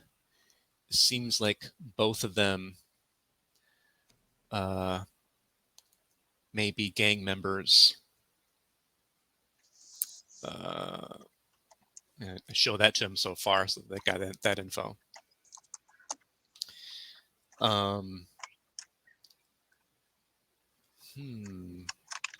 Let's see. Can either of you read minds. And show that to them. Yeah, she shook her head. Okay. And then she takes your phone and types in sanguine tears. Does that ring bells, or No. does that mean anything to me? Okay. Mm. I go, what does that mean? And she says, she erases your text and types in the gang.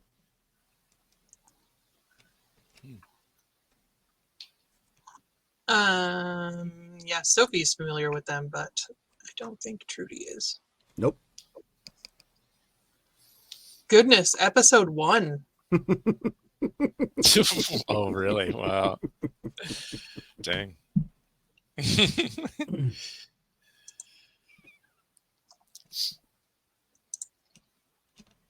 Okay. It's been a minute since we dealt with them. But Trudy doesn't know any of that, so. Okay. Right. Let's see. So, okay. I'm gonna just point to my eye and then my ear and then shrug. Like, should we just watch and listen? Or like look around kind of a thing? Let's check things out. Maybe we'll show ourselves if we want to question them. We can overpower them if we need. Okay. So then with that, then Ben's going to see if he can find like another bedroom, do the thing that he did in the carniceria, taking a look, see if he gets. So we all just walk around very quietly, looking around? Or are you going to break from the group? The doors are closed, so if you interact with the environment, it would break the obfuscate. Okay.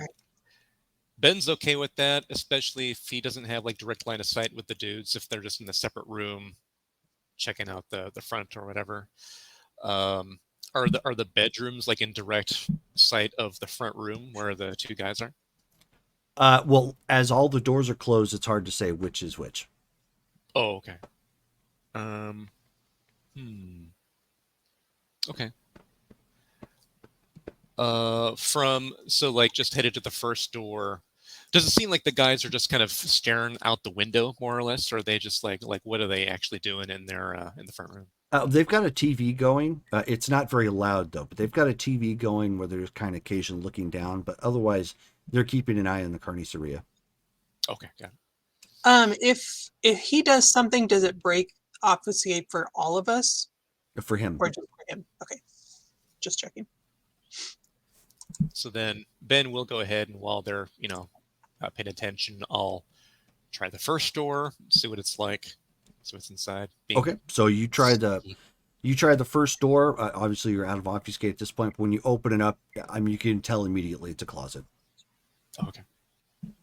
All right. Anything obvious or of note, like weapons stashed in here, drugs stashed in here, anything like that? No, okay. It outside of very little in the way of cleaning supplies. Okay. I mean, it could be used for a lot more, but it's not. They don't have hardly anything in this. Got it. Close that back up. Over to the next door. Okay. Open that up. Oh, also that means that he can't see us anymore, right? That is correct. Yes. Probably. Yeah. Okay. So I probably shouldn't like sign language to him. Well, isn't Ben responding?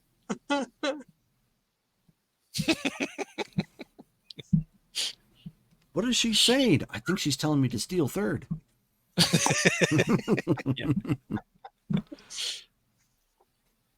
So you check the next door. The next door actually is a bedroom. The bedroom in here is set up with some personal stuff, but it doesn't really look fitting to the people that you've identified. Okay. Inside it's a little girly. That's totally his prom dress. What are you talking about? Right. So it's got more of a. The room clearly has more of a feminine touch, despite the fact that the bed looks like it has been unmade. It has been, probably used and just left as is. Okay. But the you still got your dresser, you've got a mirror in here, you have a little bit of closet space. Okay. Any pictures of people in here, photographs of the people who live here, anything? Yes, there is one, and it looks like it's a girl, probably early high school.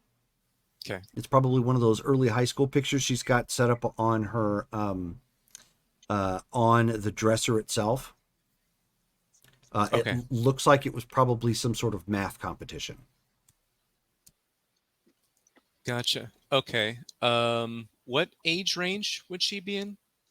At your Approximately? best guess, she's probably 13, 14. Okay.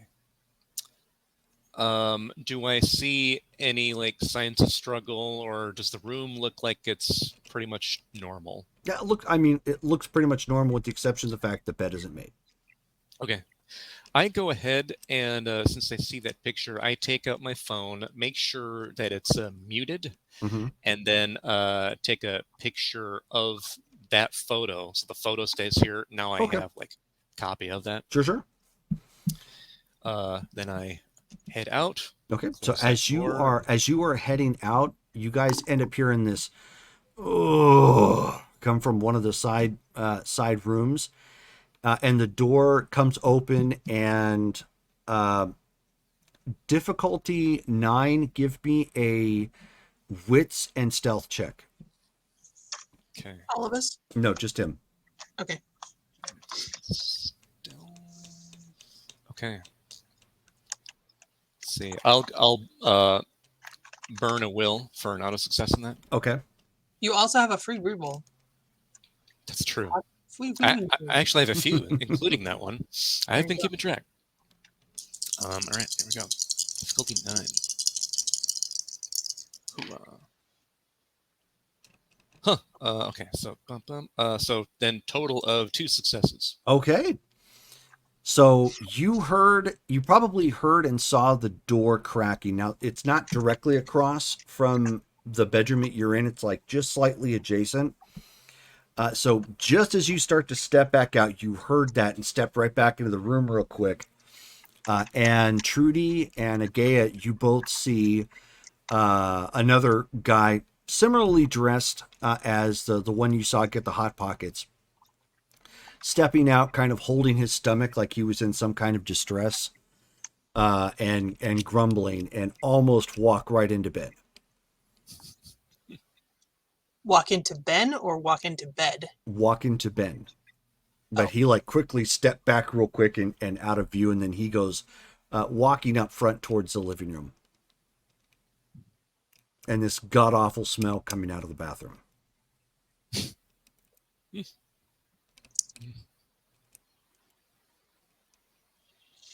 Okay. I'm going to signal to Agaya that we should wait. Did you say there's an upstairs room? No, Or there's an no upstairs? upstairs. No upstairs. It's a one story. Yep. Okay. And there wasn't another. No, you said all the doors were closed. Yes. Okay. I'm just gonna like look around the room and see if I can find anything like without touching. See if I can see anything. I don't know, like papers or In the hallway? yeah, or like we were in the kitchen before, right? Mm-hmm. But now we're in the hall. Yes. Sure. Okay, go ahead and roll. What am I rolling? Perception and investigation.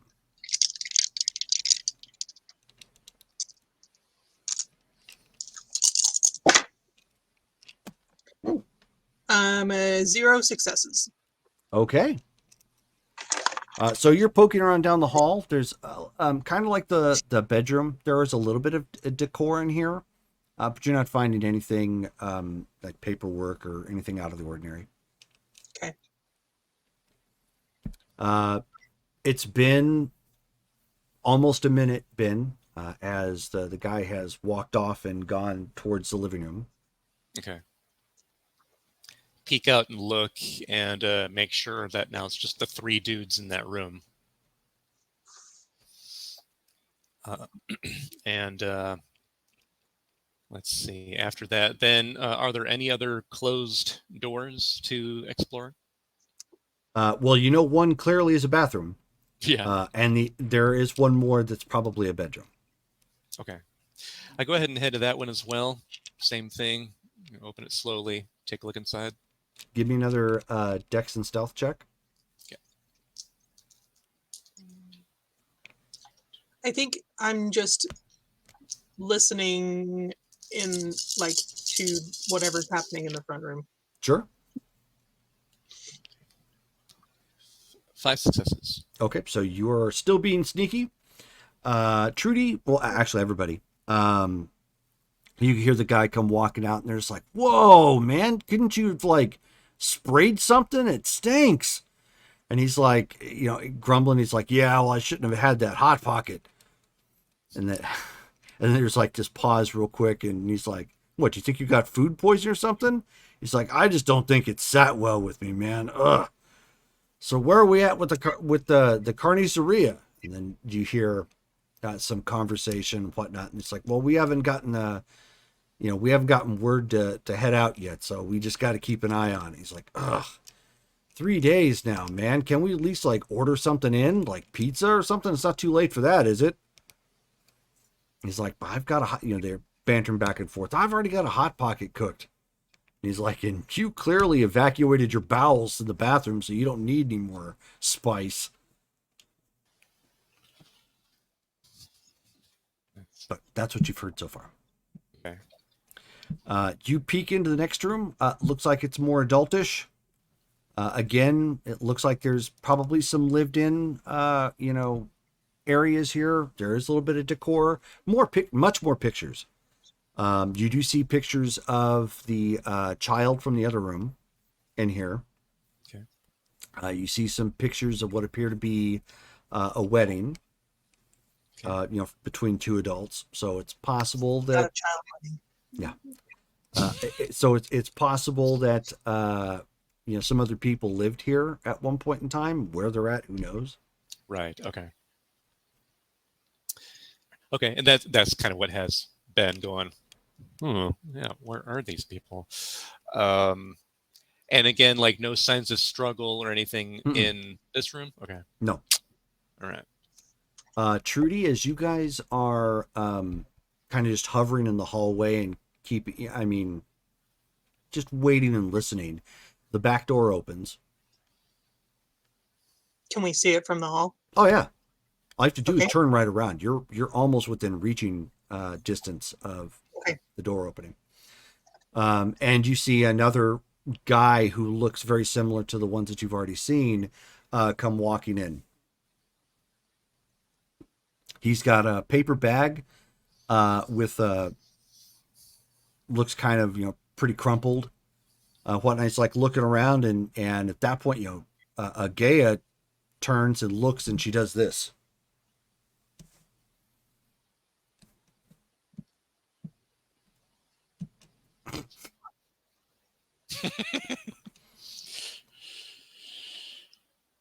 Okay, so it looks like he's about ready to say something, and she breaks obfuscate and latches onto his throat.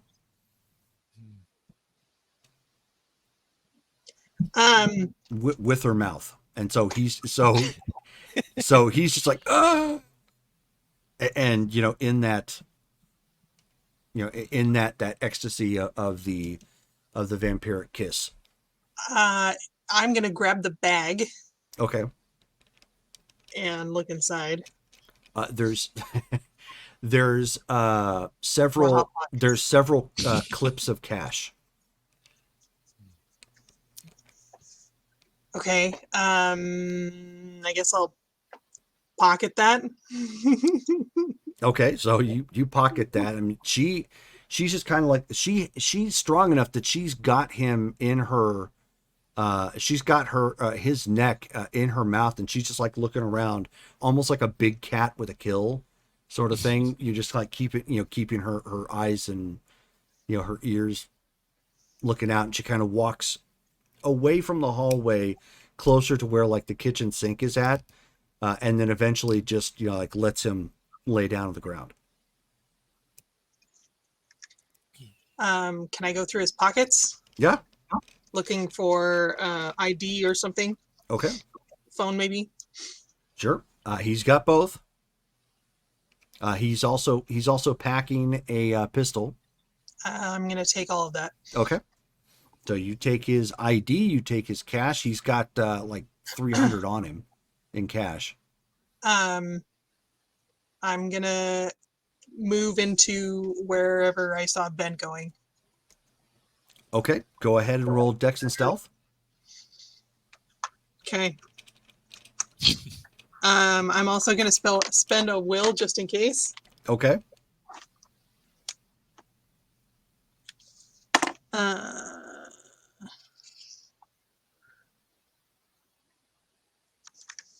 Okay.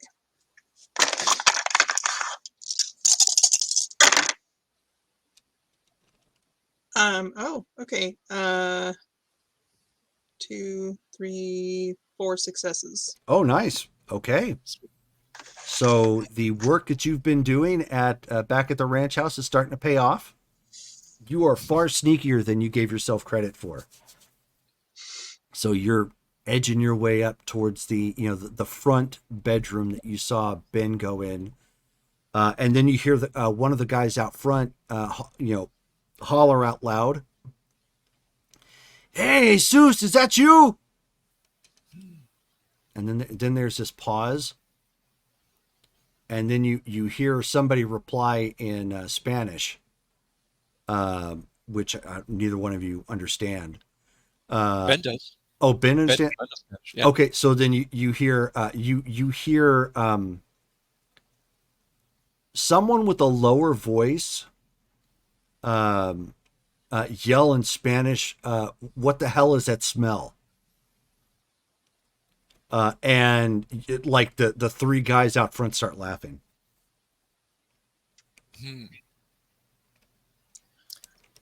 Did that sound like it came from the kitchen? Yes, it did sound like it came from the kitchen. Okay. And if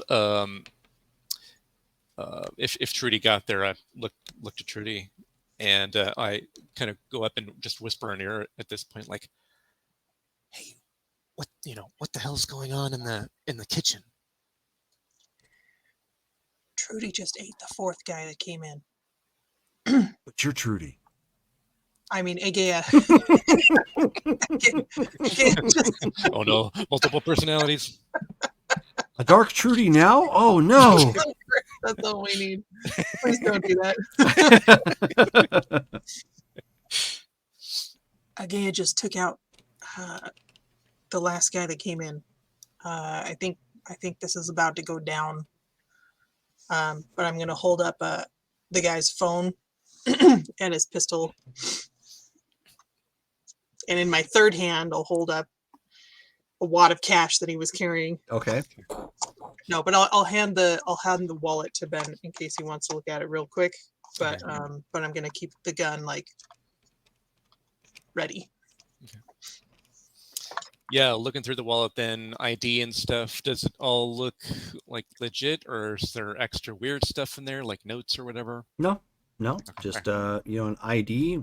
Guy's called Jesus Rios. Okay. All right. That's about it. I mean, outside of the gun and money and whatnot. Okay. And so the guy, one of the guys, comes walking past the bedroom door. Didn't see you and is walking in the back, and he says, and he's hollering at Jesus. And he says in English, he's like, "Yeah, sorry, man, something didn't agree with my stomach." Did you manage to pick up the cash? Are we close enough that one of us could like grab him and pull him into the room? He's talking right now, but you could. So, Ben is going to take his new heavy pistol that he got from Trudy, Mm-hmm. and he's gonna see if he can go up behind this guy and like put it to his head, and then in his other ear be like, "We're gonna do this real nice. You're gonna follow me. Very easy. Hear me? You know, type of a thing." Okay. Give me manipulation and intimidation. Okay.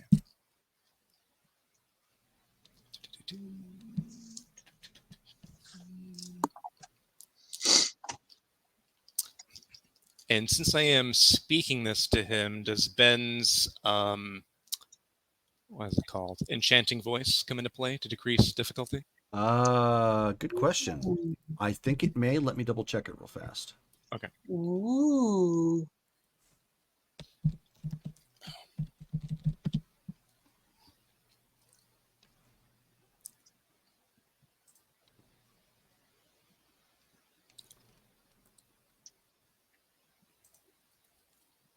Yes. Sweet. Okay. So then what would that make the difficulty now?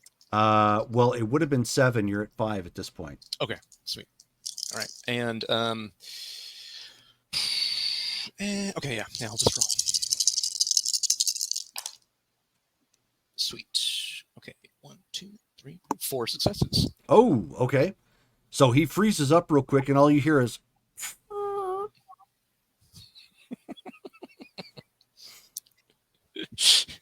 Nice. I go ahead then, and are we closer at this point? Are we closer to the bedroom, like to pull him back into it? You're or- way closer to the bedroom. Yeah, yeah. Okay, go ahead and do that, and then I like motion with my head for Trudy to like close the door after I get in. I will quietly close the door. Okay. All So right. he's surprised that 2 people are already, in the house at this point, and is very compliant with the fact that you have a gun in his face. Yeah. All right. So now Ben's like, "Look, pal, we can do this easy. Just answer my questions. We know that you're part of a gang. We know that the cartels come here. What are you being paid to do exactly?"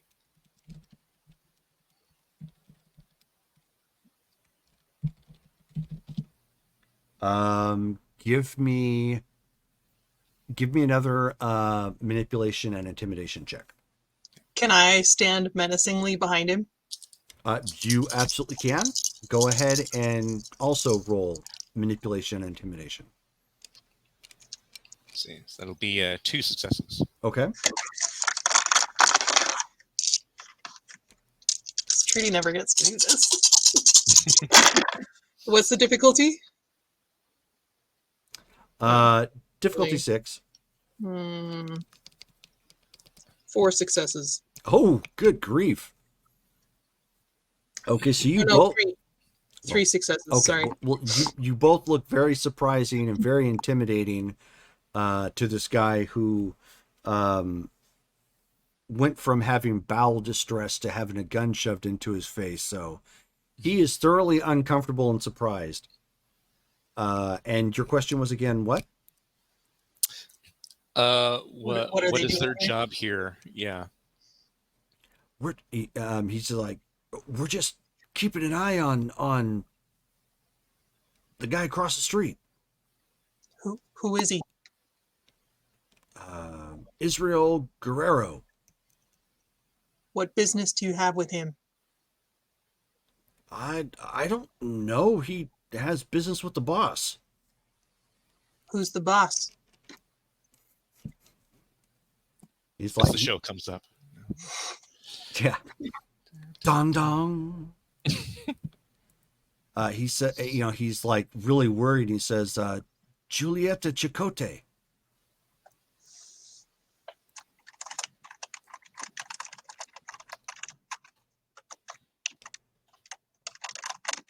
You said Julieta Chicote? Yes. Okay. Interesting. But again, Trudy doesn't know anything about that.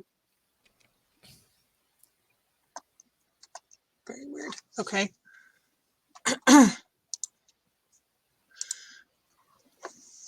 So what are you supposed to report?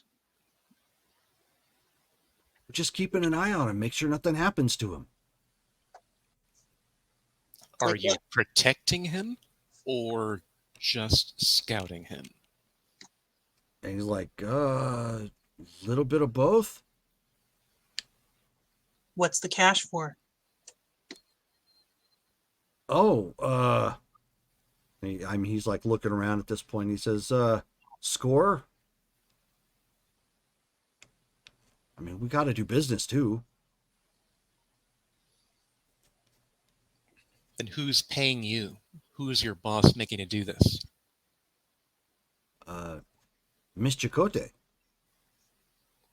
So then you work for Chakotay, and so does Israel? Sorta, yeah.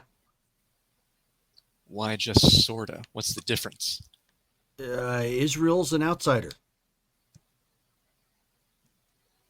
Do you know what he does? He says real estate.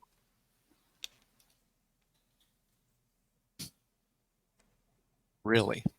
A guy living across the way in this podunk town, he's into real estate? Oh, he doesn't live there. That's just the place that's just the place we put him up at. Why did you put him up? He doesn't own a house out here, or so he says. Why is he in town? Lady, I don't know. He's got business with Miss Chakotay. How do you get in contact with Miss Chakotay? By phone. He looks a little confused at that point, like most people. So you've got her phone number.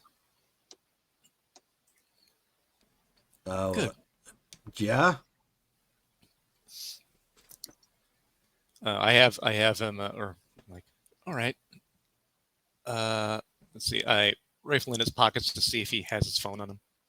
Yeah, he's got his phone on him. Okay. Pull it out, and is there a contact in there that's like Julieta or Chakotay or whatever? No, it just says number 1. Okay. And I'm like, it's a flip phone, so you get the impression it's just a burner phone. right. So I pull it up, and I'm like, is this the number, or is it something else? No, that's the number. All right. I go ahead and just copy that number like into my phone. Okay. So that I've got it. We ready to make this go away? And I'm just gonna tap my forehead. He says, hey, easy. No need to go like spraying, brain matter around the place. Don't worry, pal. You'll be fine. Have a good life, would you? I do one of these to Trudy. Okay, now I haven't done this before, but I'm really excited to try it. Okay. I want to do Forgetful Mind. Yep. Okay. And basically tell him that like he never saw us.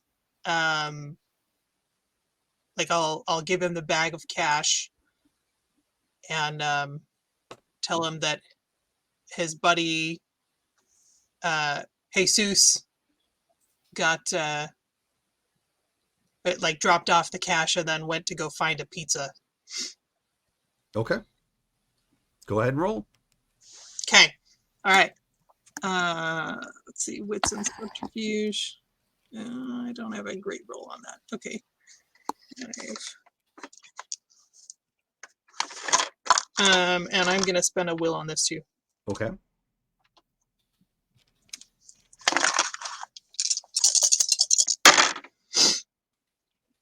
Oh, 4 successes. All right. So as you do that, he's just kind of like looks and he says, okay. And you said you handed him the bag? Yep. Okay. He says, okay. Wow, you did pretty good. So he just like turns and, walks out, and you hear him in the living room. He says, hey, Jesus just dropped off the bag of cash. We got a score. He's going to go get a pizza. And they're just like, oh, okay, whatever. And I'll tell Ben we need to get out of here and we need to take the body with us. Right. Let's do it. So make our way to the kitchen to grab the body. Okay. So Gay is just like, waiting, looking around. I'm gonna signal her to like we're leaving, and then I'll signal her like take him with us. Oh, so she just throws him up over the shoulder and then obfuscates with all three, with all of you, and then you guys exit out the back door. Is there blood anywhere? No. Okay. She ate him. Well, I mean, like, is she a messy eater? Right, yeah. Well, she can be, but she wasn't at that point, no. Excellent. Okay.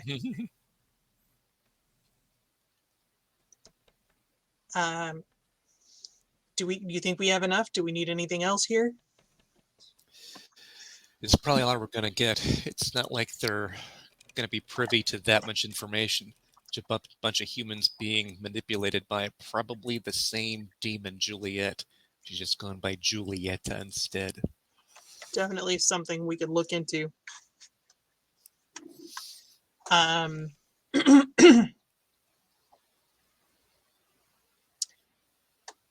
Agea, can you make the body disappear?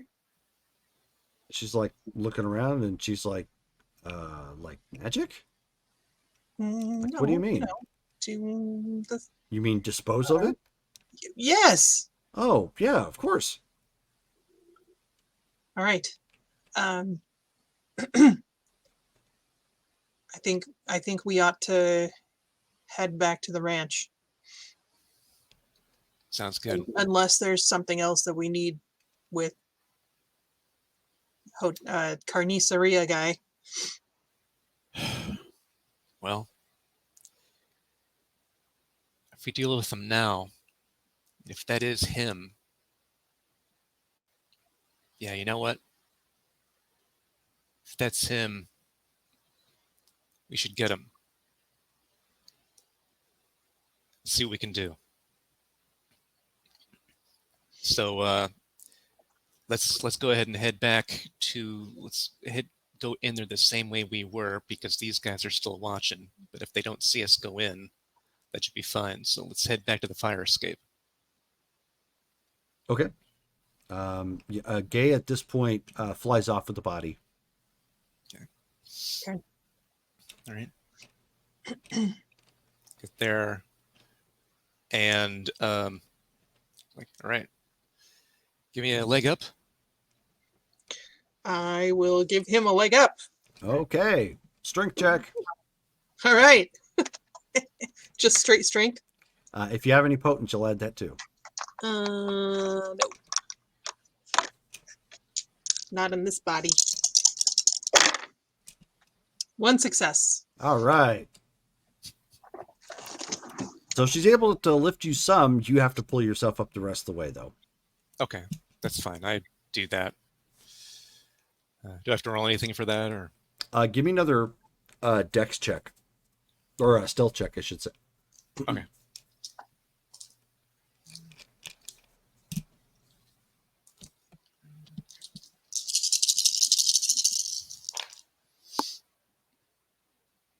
One, 2, 3, 4, 5, 6, 7 successes. Wow. Okay. Yeah. So you could turn this fire escape into your home if you wanted to. I mean, you owned it so well for stealth checks. Yeah. So you get up there, no problem. There's no creaking or anything. You were perfectly silent. Sweet. All right. You already know how to get into the window. Just pull it back up. Yep. So I'm making my way now so that I can kind of do another stealthy gun to the head maneuver with the guy who's watching TV, if he's still there. Okay. He is. Yeah. He's currently he's currently watching Late Night with Fallon. Okay. All right. Yep. Go up to him, hold on to his shoulder, gun to the head, like, be very quiet. This will be easy. I have questions for you. Okay. Again, you're making your intimidation check. So manipulation and intimidation.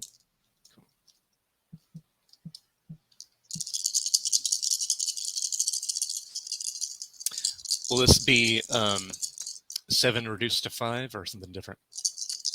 No, yeah, it's 7 reduced to 5. Okay. Sweet. 1, 2, 3 successes. Nice. Okay, so he's all, oh, he says, hold on, hold on. So I work on getting a look at his face, and does it look like it is Israel from the photo? Yes. Okay. Like, Mr. Guevara, I take it. He's like, yes, who are you? A friend of someone it seems like you've killed. Does Bridget Laurent ring any bells? Killed? Yeah, I mean, I know she's dead, but I didn't have anything to do with that. Really? Then who did it? I have no idea. Let's see. Can I get a sense to see if he's lying? Can I like? Or a perception? Yeah. Oh yeah. That's right. Good point. Yeah. Here we go. 1, 2, 3. Got to get used to having that now. That's right. Yeah, I totally do. 2, 3. Doop. Okay.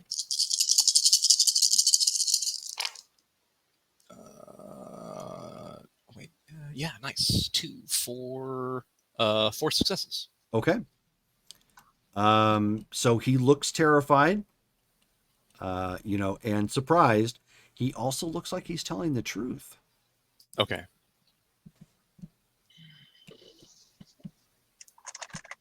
Then how did you hear she died?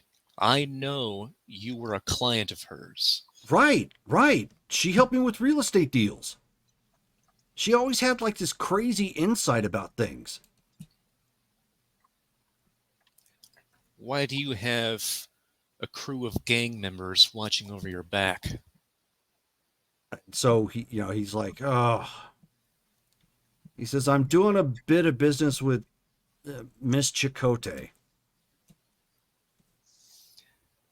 Yeah, I heard. What do you know about Julieta, anyway? She runs the Sanguine Tears, street gang out of this area. What does she need with somebody like you? Property. Same as anybody else. So what? You're taking her through model homes and comparing. Just, come on, man. That's strange. What? I mean, if she needed just anybody for real estate, she could just do that legitimate. Of Why course she she need could, you? but she needs somebody discreet. Somebody who's gonna, take the money from shady sources. What type of property you're trying to get for her? She's like, he says, she's trying to get a place to store goods. What goods? I didn't ask, but I could always suspect. Probably her product. Trying to stay out of that particular end. All right, then. And you know nothing about why Bridget was killed. Hell no. You kidding me? I wouldn't have had her killed. She was an inside source. Like I said, she had crazy details on some of these properties.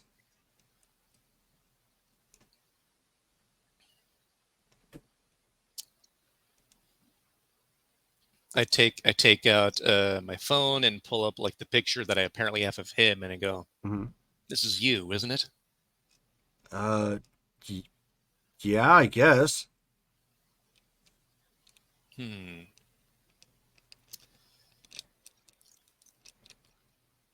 All right. put the phone away. Is there a? Can I tell from where I've gone if there's like a back door to this place on the first floor? Is there? Oh, you would have to go down and through the carniceria. Okay, so instead of that, I'm like, you're gonna come with me on just a little trip. Is there a back door to this place? He says the fire escape. I mean, this isn't my place. They're kind of putting me up right now. Fair enough. So I pick him up, gun still to the head, and I'm leading him up and over, and we're walking back to the fire escape. Okay. Then get him out there. I pop out as well, and I look down, assuming Trudy is still down there. Uh-huh. And I'm like,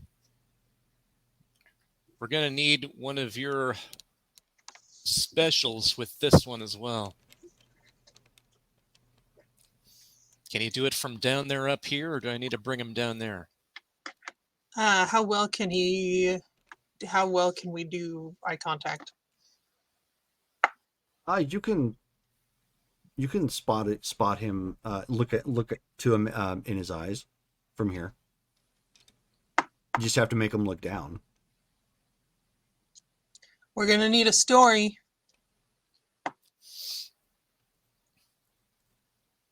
Can you just... He heard something out here. He checked. There was nothing. And now he's walking back to watch his show. Does that work? Yeah. I'm gonna say, Mr. Guevara, until he like looks at me. Okay, so he like looks around and then looks down at you. And now I'm gonna roll. Okay. 2 successes. Okay. I'm gonna say you're gonna forget that you talked to us. You came out here. You thought you heard something. Came out to check. It was just, and I describe Jesus Okay. leaving in his car. Okay. I'll say leaving in his vehicle. I don't All know right. if he drives a car. Sure. Brittany, odd or even? Odd. Okay. So he's like, so he just goes like, okay.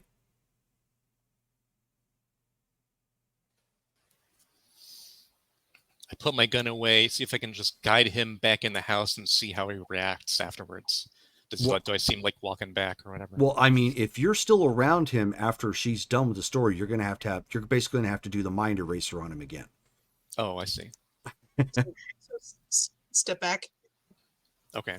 Then I'll hop down from the fire escape then. Yeah, so I mean, once you get done with that, I mean, he just like goes walking back inside with a shrug.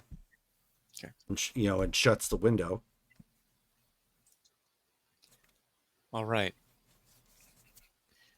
So he's in real estate, hired by Julieta. She's apparently the leader of the Sanguine Tears right now.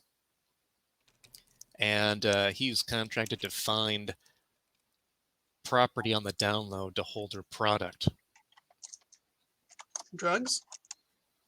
Seems like it. If that's where we've got drug cartels coming from Mexico. So she's making a name for herself. Getting lots of power and control in the area. This is bad. Well, it sounds like we need to do a little research on Ms. Chicote. She says it in like a really weird hick accent. Exactly. Let's get out of here before anything else happens. I'm gonna text Seth and say, I think we're done here. Okay. And with that, then the two of you with Agea, get back to the vehicle, and quietly drive off back to Ashland proper. And that is where we're going ahead and stop for today. It's been, well, I mean, given the fact we had to start a little bit late-ish, it's been a full 3 hours of game. Sweet. So, with only 2 players, not bad. What's that? With only 2 players, that's not bad. Yeah, no, guys did really good. Hopefully next time we'll have more. Yeah. Yeah. But we still covered a lot of ground. That was decent. Cool. That's Yeah. good. Yeah. It's immense fun. So next game is going to be the 25th. That'll be Friday, Ashland by night.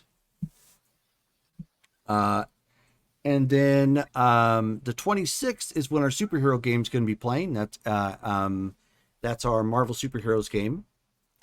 So the Ashland by night will be at 7:30 p.m. Mountain Standard Time, and the superhero game will be on the 26th. That's 6 p.m. Mountain Standard Time as well. So, And we decided that we're playing despite it being Thanksgiving weekend, right?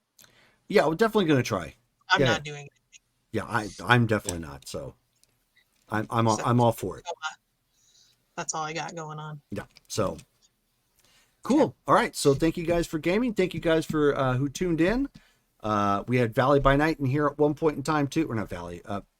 It's still VBN. Vancouver by Night. So it actually looks like they're still tuned in. So yeah. So thank you guys all for stopping by and saying hi, checking out the show, and we will catch you again next time.